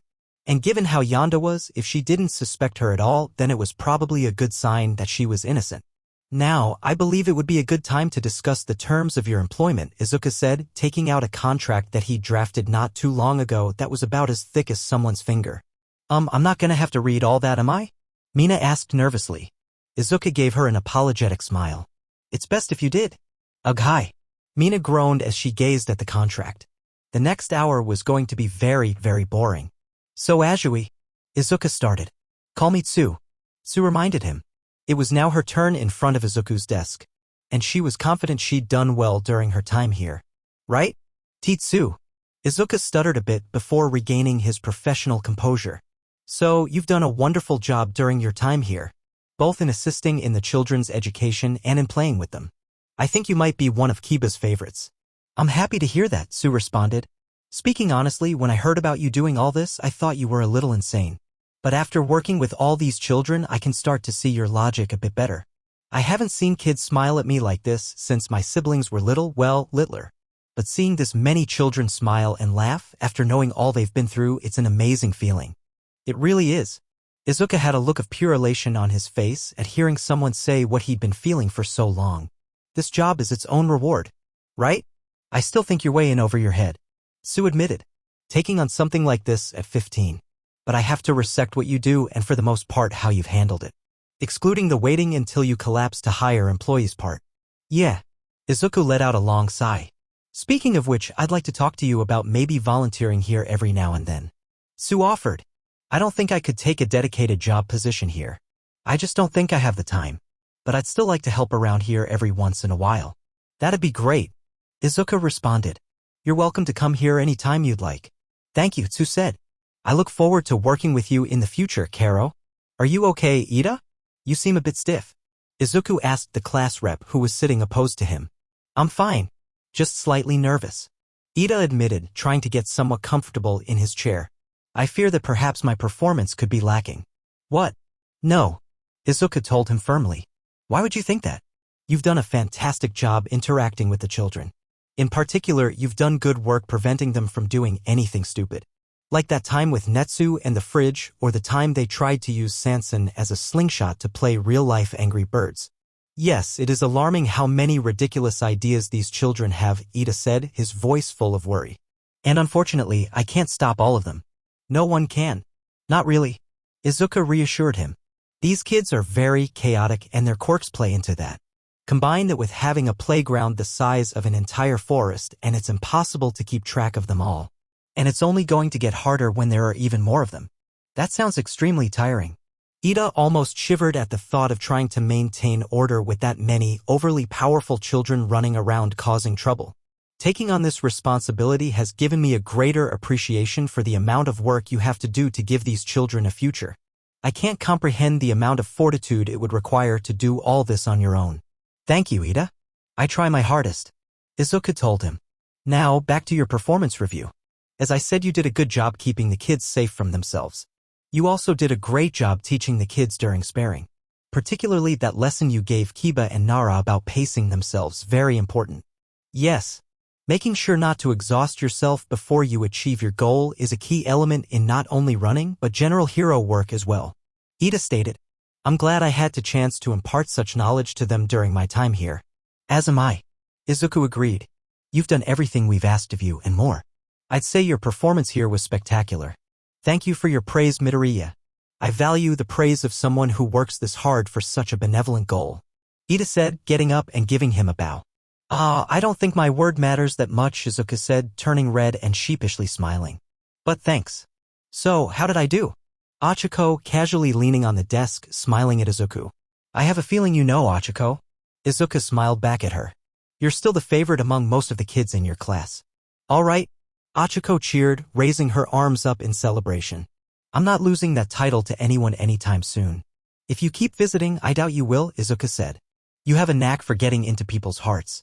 As soon as Izuku said those words, everything froze. Eh? Achiko took a second to process those words, her mind trying to judge if he'd really said that, and when she finally took those words in, her face went bright red. For Izuku, things went much quicker. As soon he realized those words slipped out of his mouth, his brain realized what he'd done, and his face went just as red. I meant you're a very friendly person who's nice to be around and gets along with people really well. Izuku added very quickly, trying not to make that sound romantic. I mean you chosen by All Might to be his successor, and also that has to mean something, right? Why yeah, I guess I'm pretty likable. Thanks. Ahaha. Achiko awkwardly laughed it off, trying to get rid of the awkward tension in the room to no avail. Well, I think I summarized your performance pretty well. You're free to go, Izuku said, even though the meeting had only just started. Thanks. See you, bye. Achiko quickly ran out of the room, desperately trying to hide her red face and heading straight towards wherever she could splash some cold water on her face. Meanwhile, Izuku just slammed his face onto his desk. Oh, whyyyyyyyy? After waiting several minutes to calm himself, Izuku moved on to the next person up for review, Ojiro. Now, Ojiro, I have to say, your stay here has been extremely productive, Izuku told him. The kids are very fond of your martial arts. I think they're just more amazed that I managed to get this far with such a lame quirk, Ojiro admitted. Well, I wouldn't say your quirk is lame, it's just not flashy, Izuku consoled him. You've been able to do some pretty cool stuff with it. Yeah, well, I'm just trying to do the best with what I've got. Ojiro shrugged before looking a bit regretful. Although I really should stop complaining about my quirk in front of a quirkless guy, huh? Sorry if I was being insensitive. You're fine, Izuku told him, giving him a reassuring smile. We're both doing the best with what we've got. I think you're doing a lot more, to be honest, Ojiro told him before looking around the room. All this came from one 15-year-old with nothing to his name. Not even a quirk. It's pretty amazing. Don't cut yourself short. Izuku retorted. Your quirk doesn't shoot lasers or let you take down a building or tank car to the face or anything like that. But you took the matter into your own hands and used martial arts to make it more useful. And with just that, you managed to get into the most exclusive hero school in the world. And in about 3 years, you're gonna be out there on the streets, saving lives. I think that's amazing. Has this review just turned into two guys complimenting each other? Ojiro asked with a bit of a laugh. I guess it has, Izuku said, joining in with the laughter. Well, I don't think I have much else to say. You're free to go. All right, Kaminari. I'll be honest. I don't recall much of what you've actually done here. Izuku told him. Yeah, that's fair. Kaminari shrugged. I kind of felt like out of everyone I was the least useful here. My quirk's not great for sparing. I don't know how to do much. I think the only thing I did here besides basic chores was teach Ken how to play the guitar, and Jiro did half of that. Well, that's still something. And you did still do the chores without complaint. So it's not like you weren't helping. Izuku reassured him. And don't be too upset about not being super helpful. You were training to be a hero, not a babysitter. So it only makes sense that your skill set might not be super useful here. Huh, guess that makes sense, Kaminari said with a thoughtful expression. Still wished I could have helped out more. After hearing about all the work you've done, would have been nice to lighten your load a bit more. Don't worry about that. Izuku shook his head. All the work I've been doing is stuff only I can do. At least for now. I have a secretary coming in from America. I think I'll be able to trust her with some of the more sensitive documents. From America? Kaminari asked, looking slightly shocked. I mean nothing against Americans, but why get someone from another country? I can't tell you that for confidential reasons, but let's just say I have my reasons. Izuku told him before swiftly moving to the next topic. But back to what I was saying before, don't underestimate how useful another set of hands can be. You can clean, help deliver meals, carry things, and honestly, that's all I needed from you. Anything else was just extra. So if anything, helping Ken play guitar was just going above and beyond. Ah, you're flattering me too much, dude. Kaminari chuckled.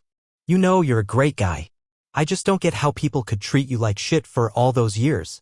Izuku sighed. That's the power of poisonous beliefs. Well, I would have totality stook up for you, dude, Kaminari told him. Izuku smiled. Thanks. That means a lot. All right, well, Kirishima, you definitely showed a lot of enthusiasm, Izuku told the red-haired boy across from him. Kirishima was currently bandaged up after a sparring match with Kiba. Well, I tried my best. Have to go plus ultra with everything. Yeah, although I'm not sure how I feel about you acting like a punching bag for the kids. Izuku winced as he recalled the various times he'd seen Kirishima have to go to the medbay.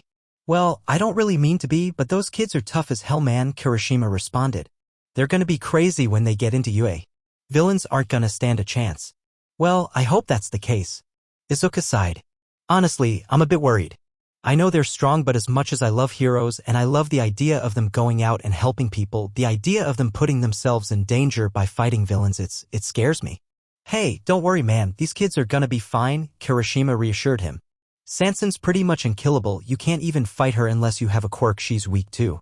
Kiba's just way too strong for anyone to handle, and she's only gonna get stronger. Fu and Kyosei are literally unkillable unless you're freaking Endeavor or something. Kai is an unstoppable Goliath that only Uraraka, Bakugo, Todoroki, and Tokoyami can even fight. Netsu is literally untouchable, he's like the next Endeavor, and once Ken and Nara get a hold of their quirks, they'll be the ultimate Swiss Army knives of heroes. Izuku didn't look convinced. Of course, he knew the kids were strong, most villains wouldn't be able to beat them even as children, let alone as fully fledged adult pro heroes. But they were far from invincible. Kiba would get weaker as fights went on. In a prolonged fight against multiple villains, she could get outlasted and fall. Kai was tough, but he was a massive target. He shuddered to think of what would happen if someone like Overhaul got his hands on him. Kai would have no way to dodge. Netsu could easily suffocate himself, leaving him open to attacks if he didn't suffocate himself first. Ken and Nara had time limits, and once those times were reached, they were pretty much helpless. And while Fu and Kyosei, while hard to kill, could be worn down eventually. Or someone with a strong fire quirk could just destroy them outright. Heck, even Mina could kill them relatively quickly. But the main thing that worried him was All for One, the villain that crippled All Might and seemingly got away. None of his children would stand a chance against that monster. But he didn't doubt they'd still fight him if someone was in danger. It was a thought that filled him with great pride and even greater fear. Thank you, I feel much better now. Izuku lied, putting on his best fake smile. You're free to go, by the way, thank you for your help. Really? Didn't we just start? Kirishima asked. Well, there wasn't much to through and there's no need to waste your time, Izuku told him. You're dismissed. Thank you. Kirishima gave him a confused look for a second before shrugging it off and taking his leave. Alright, see you later, man. Once Kirishima left, Izuku opened up his drawer and pulled out a calm candy bar, quickly took a bite and felt his body ease up. You shouldn't worry like that, father, it's bad for your health. Yanda told him. She was still in his room, reading a book, and thus could still hear everything going on. Besides, All for One will be handled long before any of my brothers and sisters have to deal with him. All Might beat him before, and I'm sure he'll be more through the next time around. And if he can't do it, remember, Achiko's going to be even stronger than him. She'll take him down. Yeah, I have to believe in Achiko and All Might. Izuku told himself. Thank you, Yanda. No problem, father. Now take some time to relax. Yanda told him. Well, first I have to finish this up. Izuku told her. 8 down. Elven to go. And that's it for today. I hope you enjoyed. If you did, please like, subscribe, share the video, and support the original writer. See you in the next video.